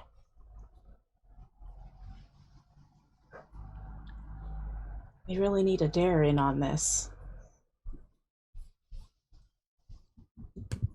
Everybody looks up and he just goes, He's just dangling his legs over the edge of the parapet. He's just like. I think he's as on long as you some want to talk, I'm mushrooms resting or during something. this.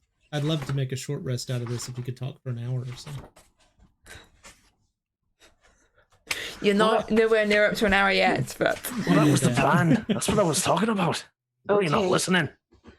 Well, maybe we can ask them to have tea out here. I really don't think we should separate from the boat, or at least leave one of us with the boat. All this, Adair is going to do this. And I'm going to take out my book, and I will write into the book my 25 words, basically saying, "Can you hear what we're saying? What do you think?" I'm going to ask the DM because, you know... you are very perceptive. I think just sitting up here, you can hear this drifting up to you. The thunderstorm stopped, which helps immensely. I'm going to reply, yes. Does your teleport spell only work on you, or can you specify a target?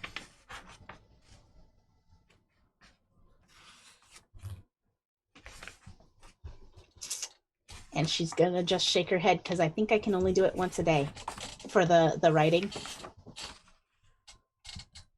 You have it written down. I have not had a chance to fully read the book. I only got it today. Okay, hold Not on. to- Let me I'm not look up there on it the up. Tasha's guide stuff. Let me look it up real quick. Actually, Farscribe. which spell is that? A far scribe. It's an I think that's invocation. in Xanathar's, isn't it?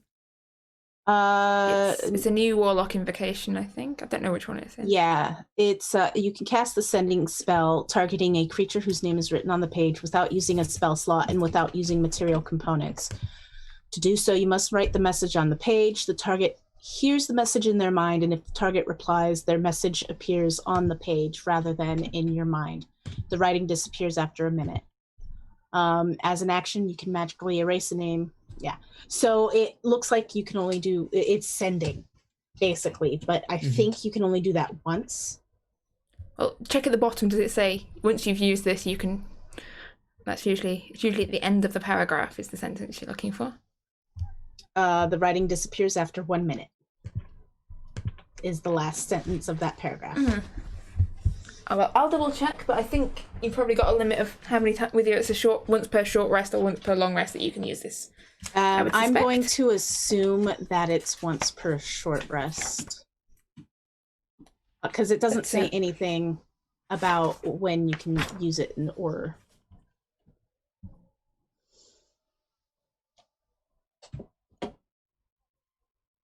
It just says without a spell slot, and I don't think this is limited. I think after another minute, I think you can use this again. It's limited to 4 people, but it doesn't say anything about.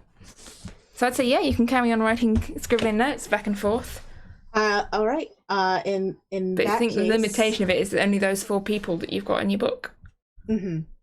I will respond once the message removes itself from the page. I will respond. The teleport only works once on the user and who you want to bring with, and it takes 7 days to recharge. You'll send back an image of a poop emoji.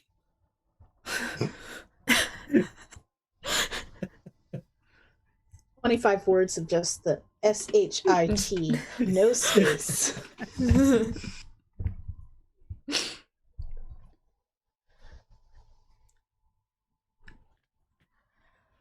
So, have you reached a decision? Do I have to kill you? No, you don't have to kill us. Why don't we take a Right. bit and chat and see what we can figure out? Alright, well, come with me, please. Can I stay on the boat? I promise I won't sit in the chair. I think it would all be best if we all, for everyone, if we just took a step away from all these boats and went indoors. I'm heavily injured and I don't even know how the boat works, if that's a better choice. I mean, if you want to leave one of your crew out here to keep an eye on your boat, if you're that worried, I mean, we have no desire to take it anywhere. We'd quite like it to remain you here. just said our boat, so you just admitted it belongs to us. It's got a And I'll be happy to sit Look. up here and keep an eye on it. Okay, yeah. All right. Your friend there can keep a watch. The rest of you with me, please. Let's have some privacy for this conversation. And she looks around and back where you see this cluster of gnomes and dwarves kind of leaning around the side of the boat, like listening in and watching what's going on. I'd rather not have this conversation with everyone here nebbing in. Please. Okay. She sort of starts to walk around past the Gith boat down the south of the map. And are you going with her? Dare, are you staying? I would prefer to stay up here since I have a ballista near me. All right. I will get down off the boat. I'll pat my book where Adair can see it, just in case. Mm-hmm. And then I'll follow along, I guess. All right, and she's leading you down towards this building at the south end of the cave, which looks almost to be like a castle built into the wall, like this fortress. And as she leads you down, and inside. Oh, let me just move the battlements out the way. Leads you down through this hall and into this large and rather impressive chamber. You can see there seems to be some kind of large mechanical device taking up quite a lot of room at the centre of the space, with these concentric circles of brass and this globe and various bits of glass that are glowing, and seem to be casting this intricate pattern of dots of light across the dome of the roof, which has been painted this matte black. Make me oh, I don't even know what the fireworks are for anymore. I don't even know. I'd say make me an Arcana or a Nature check here. And depending on which one you take, you'll get perhaps different bits of the answer as to what this is. Can I do both? I mean, it'll be the same. If it's the same, then it's just an intelligence check, then yeah. 8. There's the indoor guys. Because I have a feeling that it kind of looks similar to the inside of the flying fortress that we fought before. It doesn't really look like that. This definitely looks like a different sort of mechanism.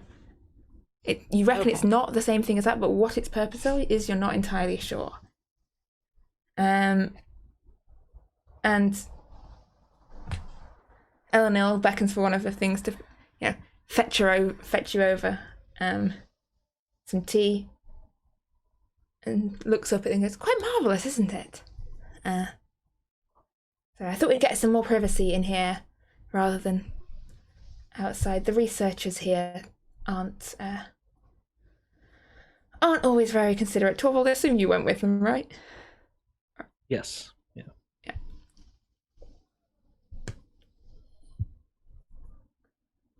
I'm just keeping track of positions because I can see this going badly.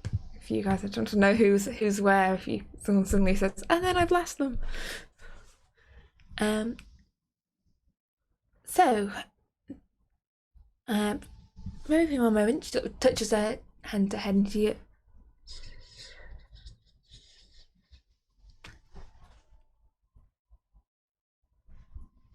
She sort of tilts her head as she's listening to someone you can't hear. Okay, Lady Silveranth says she will be back here shortly. She just has something she needs to finish up on the way. Now, look, I'm going to be honest with you here. They're not going to want you to give you the boat back. Finding this boat has been an immense boon to the research here. And along with getting hands of the knowledge to operate such vessels, this has been the breakthrough that we've been looking for a long time now. What research are you doing? They want to build they- more flying cities. This is going beyond flying cities, yes. Drin Harrow is involved in research into the flying fortress sort of stuff. But that's a different department. This is the, I don't know what we call this department, the aerospace department? We've not really worked out a name for it. The Stellar Agency, National, I don't know. Security. Yeah, we're working on an acronym for it, but Why do you need multiple essentially they ships? are, well, You're just researching. they're attempting to replicate the device at the helm, and Well, then you'd just need one, wouldn't you? they would rather have. They're trying to compare and contrast, and also they're very worried if they break one, then they've not got one. So yes, they're trying to replicate the helm in order to create more of these wonderful vessels and thus explore the stars above. It's all very above my department of who thought this was a good idea, but the researchers here are very, very determined to see this go ahead, and the Emperor has deemed this a matter of imperial priority, and thus a lot of resources have been channeled this way. And as such, I'm sure that as the possible previous owners of one of these boats, we could see that you were very adequately compensated for you to not create any more fuss about this. The only problem is we need this boat. Okay, we can offer you a different boat. Will it also fly? We can offer you an ordinary boat, plus, we can transport you wherever you need to go. We have a wonderful network of teleportation circles available to, members of the Imperium, and we can take you where you need to go.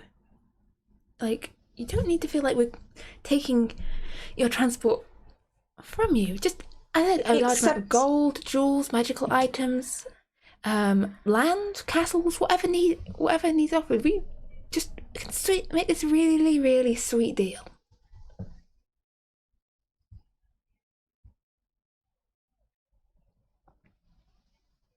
And what's our other option? Your other option is you disappear. Either we kill you, or you disappear into the prisons of Elden Ra, never to be seen again.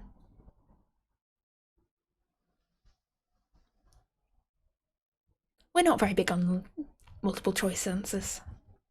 What have you done with our friends, the Gith?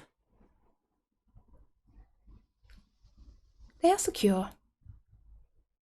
They're trying to help us fight a war against They didn't want to give up things. their boat. Well, of course not. You're interfering in a war with things you don't understand. Again, probably above my pay grade, but if you mean the Illithids, yes, they've told us at great length about them. We're not currently concerned with that threat. We have personal experience with that threat. They devour the brains and mind of a person and then control the body. I know, it's quite fascinating. No, it's not.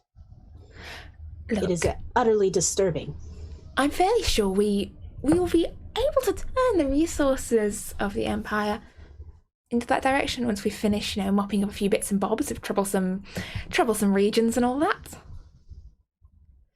But, look. I'm going to take a moment, and I'm going to open up my book, and I'm just going to write inside of it like I'm taking notes, and I'm going to shoot the information over to Adair, basically giving him a gist of what's been said. what's going down, yeah. As she goes. So,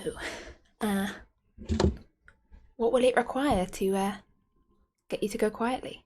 And yeah, I'll let you answer there. I was muted and didn't realize it. That's my fault. I will reply back. I wonder what Uno's compass says of her bearing.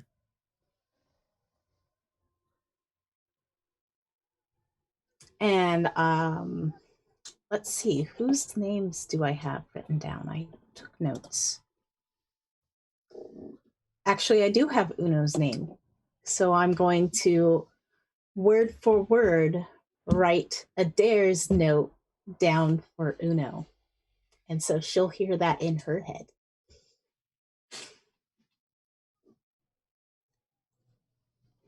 Do you have a restroom? Oh, yes. That door just there. Just there. She points you sort of around the corner. Great. If you'll excuse me. And Una will go over there. Is there anyone else in the room with us? There are two guards, like two of the knights who were following her around. Also back in the side room are two rather battered looking archers who just look quite alarmed when you guys come into this building because they're the same ones that were fighting fire snakes up on the battlements.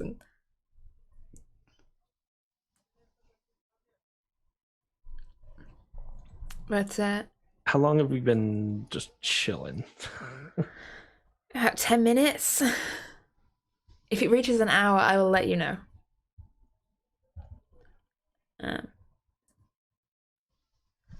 You said something about tea. Yes. Here. Take it. Thank you. Once Uno is properly away from everyone, she'll go ahead and take out the compass. Okay.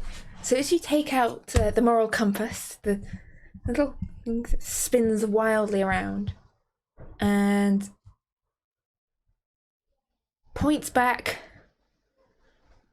through like the wall of the bathroom, back towards the main chamber, back towards, well, probably Elenel. It's hard to judge through the door. As bad. As bad. The most evil in the room. Okay. In the vicinity. It kind of wobbles a bit though. Sort of back and forth, as though it's like trying to pick between two possible options. Or three possible options. It's going wobble, wobble, wobble, wobble, wobble, wobble. It doesn't seem entirely certain. It lingers on her slightly more, but it's not anywhere near as fixed as you got with Davina. Who do I assume it's wobbling between? It could be Aldous, could be Torvald. Okay, yeah, that's what I thought. It's muddy. Okay, that's fine. As expected. She'll go ahead and wash her hands. Wash her wounds a little bit in return.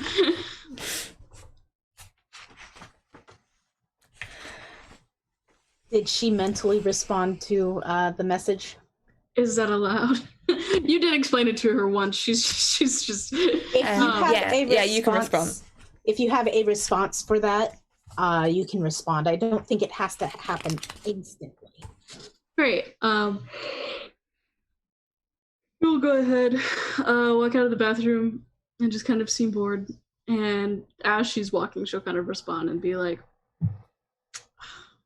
kinda, but we're all kind of morally gray, unfortunately. Okay, so I will write that out word for word for Adair. Would you like any tea? She offers a cup to Una. What kind? We've got mint, lavender, or just tea. I'll just take the plain if possible. Which one did you want, by the way? Just the plain, please. Okay. And you, Torvald? None for me, thank you. Okay. So, essentially the question is this. should we start drawing up terms for recompense, or is this going to have to turn bloody?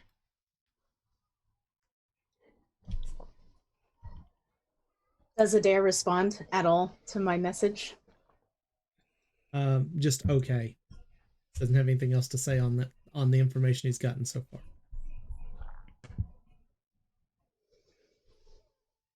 What? So you're researching the boats to be able to... Sorry, excuse me, they're doing some blasting mining off in the other side of Harrow. It just really echoes through these caves at times. I'm really sorry about that. That's okay. Yes. Research. Not me personally, but yes, the researchers here are looking into essentially creating ships that... It's not the flying, we can make things fly. It's making things fly beyond this world that's the interest. Exploring the stars. You know, the space, it's... they gave me the whole talk, you know, the final frontier, all that, but... Yes, well, from my understanding, you're the same people who are invading other lands and disrupting their way of life for the sake of, what, conquering? You mean Tilafen? That land has magical resources we need. The Queen was not amenable to discussions of voluntary vassaldom. Things got complicated, cults were involved. We mounted a bit of invasion. We've currently actually temporarily withdrawn the invasion because their land seems to be eaten by a giant monster from under the earth, and it's that's not really my area. Lady Silveranth was doing her own thing over here.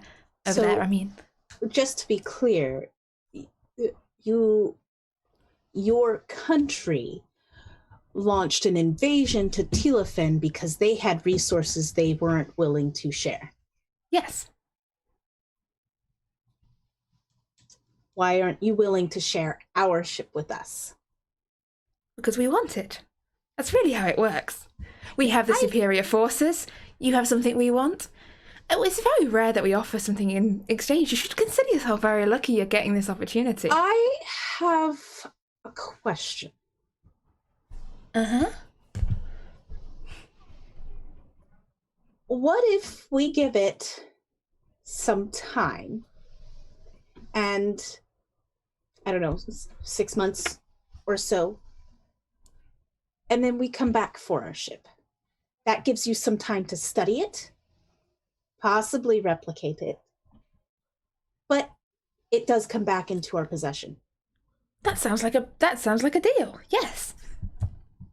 We can definitely work with that. Yeah. Can we get this in writing?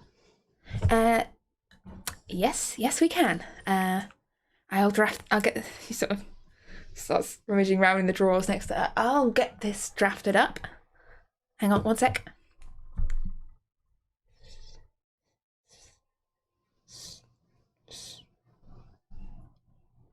I'll write this note out to Adair, basically saying we might give them a time to study the ship, but we'll come back for it.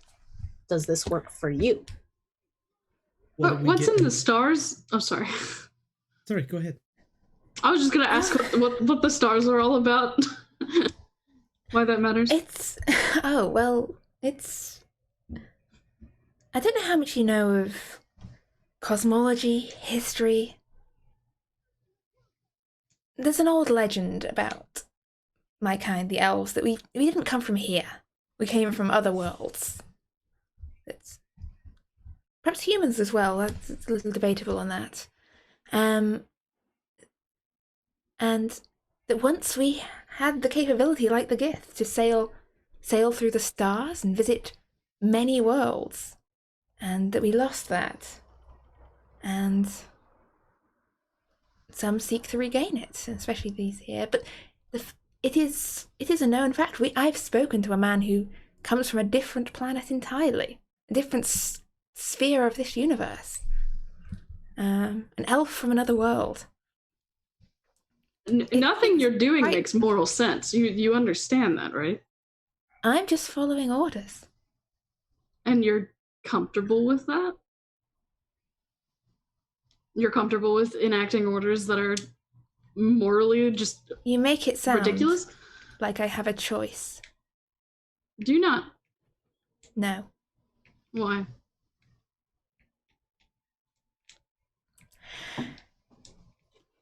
So anyway, contract. Blood curse of the anxious on her. Blood curse of the what? Blood curse of the anxious baby. So until the end, typically you would do this in combat, but I'm gonna do it outside of combat. Yeah. So I have a blood curse that I can activate using my blood maledict. I'm gonna have to injure myself to do it, but that's fine. Poke yourself on your sword. Yeah, so I'll start talking. I'll kind of like stand up taller to her, even though I'm very injured still, and I'll kind of run my hand against my blade as I say it to her, and I'll take damage. We'll take 5 damage. Sure, okay. I'm down to 10 health again. It's fine. This may not even do anything. Is the best part. And so all of us, not just me, every single person in the party, and you can kind of feel it rise within you because she has this curse on her that like is going through her blood. Whenever, let's see, all creatures have advantage on intimidation checks directed at the target within 30 feet of you. And if we want, I can.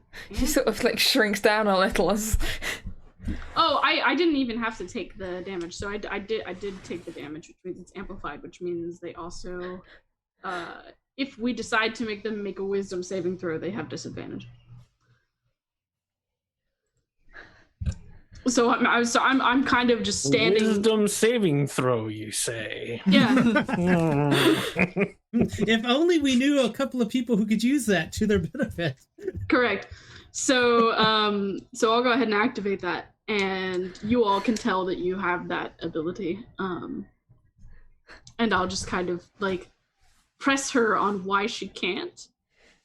Okay. And if she can't, then why not escape with us if she's being controlled by someone? Intimidation check. Will do. And I My will charisma's reply- bad, so. So to be clear, she has We got disadvantage advantage. on wisdom. Is that the? Yes, she does. Throws? Mhm. I'm going to reply to Aldous. What do we get in return? I could burn these ships to the ground.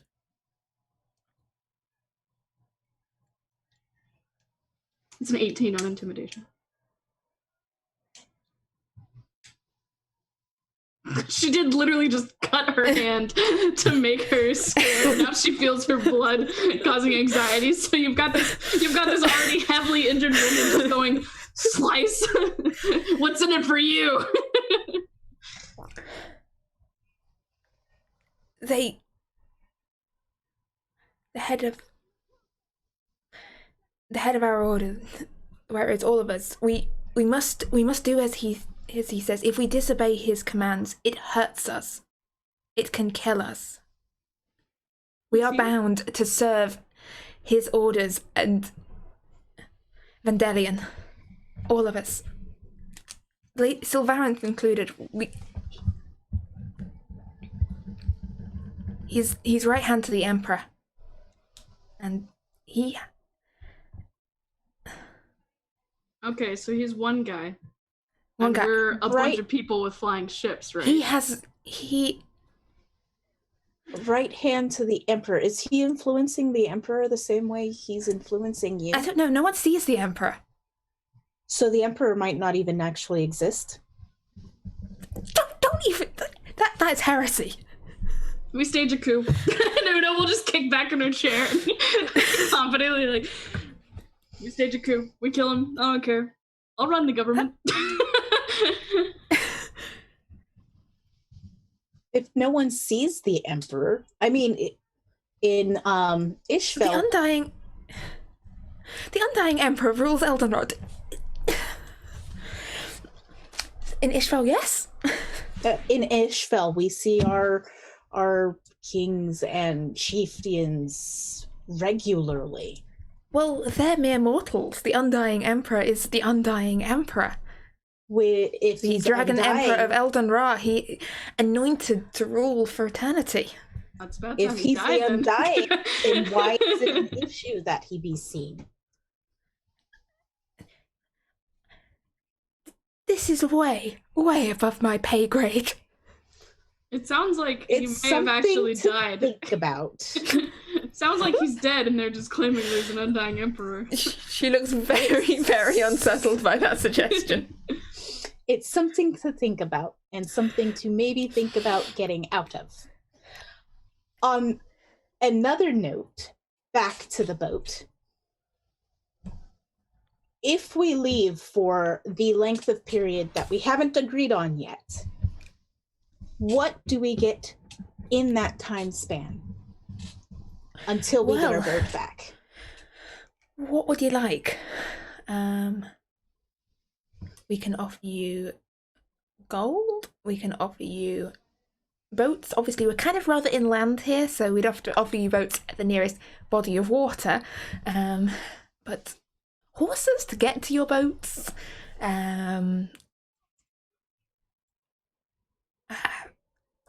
What You said something about do you seek? teleporting. Yes, we could take you. We have a teleportation circle network across the whole of the empire and its vassal states. I'm afraid we don't have access to the barbarian kingdoms outside. Or you could just stay right here, and we'll take our boat and leave. I can't let you do that. Well, you don't have to let us. You could say we did it by force. I can't. Torvald, she did just say that she gets physically hurt if she goes against orders. A lot of people are gonna get physically hurt if the world fucking ends. Let's just talk about that for a moment, huh? Very true. We are on a quest to fix something, and ease and speed is on our side for this, which is why we need our boat. Our mishap that had us separate from our boat was my fault, and it was an accident. Look, if you lend us the boat, I can get to you pretty much anywhere inside the Empire. And we've even got Southern Continent, we've got some circles there, I think, in the books. Do you have a map of where all the circles are? Hang on, let me just... A map? Well... It's quite a lot. I'm not sure. She sort of rummages around through a bunch of maps. You see like maps falling down, mixture of like maps of navigation charts, star charts, all sorts of maps scattered on the ground around. Let's see. So we are here in Drin Harrow. Oh. Okay.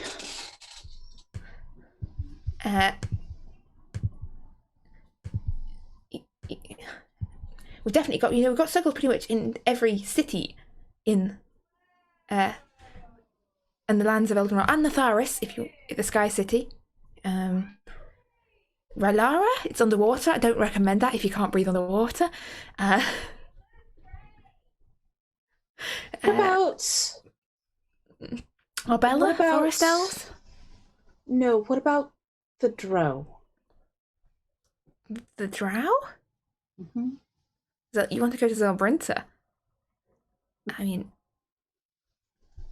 I wouldn't really recommend it. They're not very friendly. Okay, so you wouldn't be able to help us get there. Oh, I can get you there. We know they're not very friendly. I don't mean, and I'm not saying all the House of the Shadow Spider. Like most of them,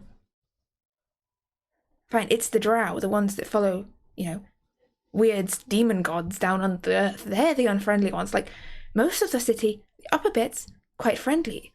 Then you get the, spider cultists and... Yes, specifically the spider cultists. And they are in... Zelbrinta.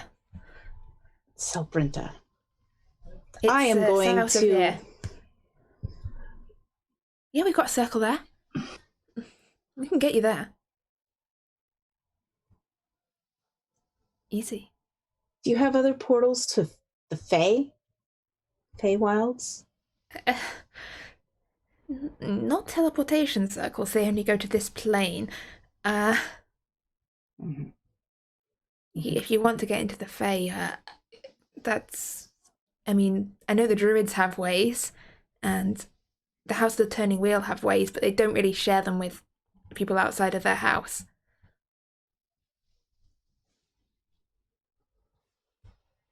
I start writing notes, and I'm going to send them to Adair. Basically, we'd get use of their teleportation circles. Oh, what else should we ask for? They offered boats and horses and gold. What's our guarantee? Do you trust this person?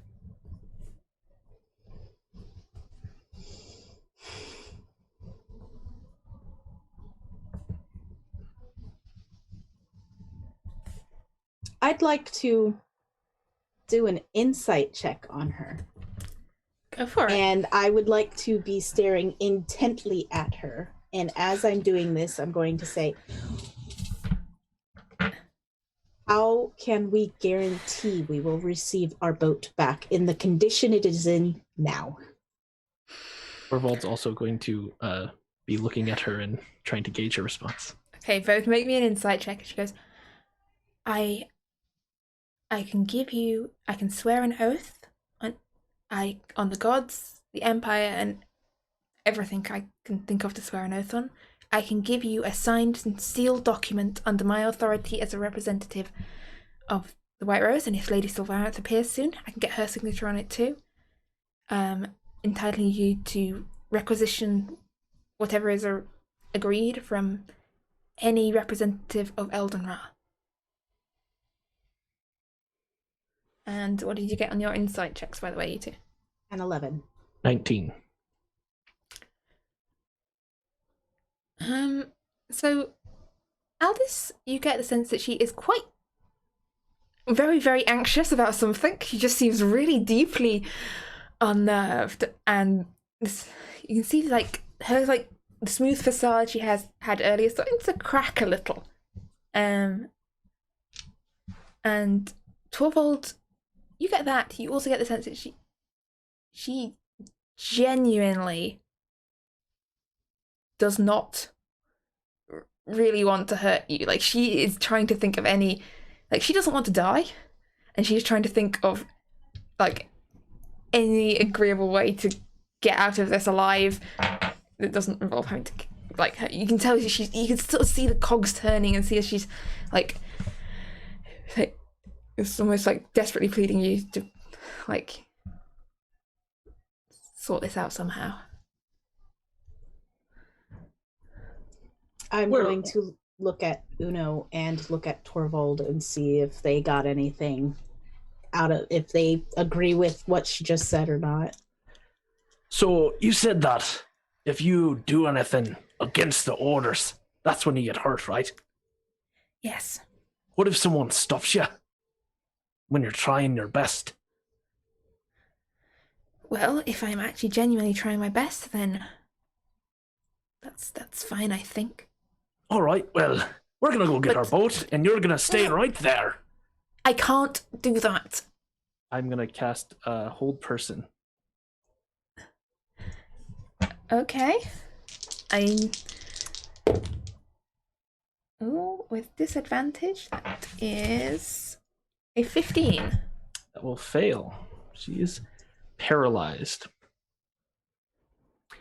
All right, everyone, let's go get our boat and get out of here. Okay, and as you head back outside into the cavern of armed people, that is where we're going to leave things off for tonight's session. I'm grabbing the map. Crazy. I'm assuming it's a little more detailed than what we have, I think. Yes, it's a more detailed map showing the entirety of the continent. It does have the teleportation circles marked on. I will get them marked up as to where those are. And yeah, so we will pick up after Christmas as you are going to grab your boat back by force, with Elenil temporarily disabled. However, she had already called her boss. Now, you don't know how long it's going to take her boss to get around to turning up, but the boss is potentially on the way, depending on how long it takes you to get out of here. And Cool. yeah, we'll see how this turns out. You have not had a short rest. You weren't talking quite long enough. And, well, you've already ploughed through quite a lot of the people outside, so this should be fairly easy. Oh, Well, 10 health, 10 health, 10 health. We'll find out. We'll find out after Christmas. This is Still have 4 first level spells. You're good. Trust me, I have. Word. like, All right. yeah. Well, Moira, have you got anything to say? I am entirely unaware of the schedule this week. I was not informed. But Okay. I do know we've reached, at least for Isfjell, we have the announcement of the fact that we've reached our goal for 100 subscribers on YouTube, as well as with Haunted Chronicles. So we will it's be slightly less hard to pronounce. Yes, Well, not yes. yet. We haven't changed it yet, but we're working on it. We're waiting on YouTube. But we'll get there. It's a work in progress. But we will be doing that giveaway once we return from our break. So that'll be happening. When are we're coming back in January, yeah? January. Perfect. We had not actually confirmed, but One of those days. We'll be back and we'll be giving away cards. We'll be sure to hype it up and let everyone know a week before. So definitely, as far as I know, it's just anyone who's in the chat, anyone who's available is a potential recipient. So definitely be there if you can. And yes, Tam, do you have a better idea of maybe what the stream schedule's like? I know what's on next week. No, I don't. We actually, we have Darker Waters. Yeah, we're going to find out what happened since I commissioned the art of the ship and now they sunk it. Yeah. And the art of the ship is beautiful, by the way. So I've not seen it yet. I will be premiering wait it to see before I erase it. So.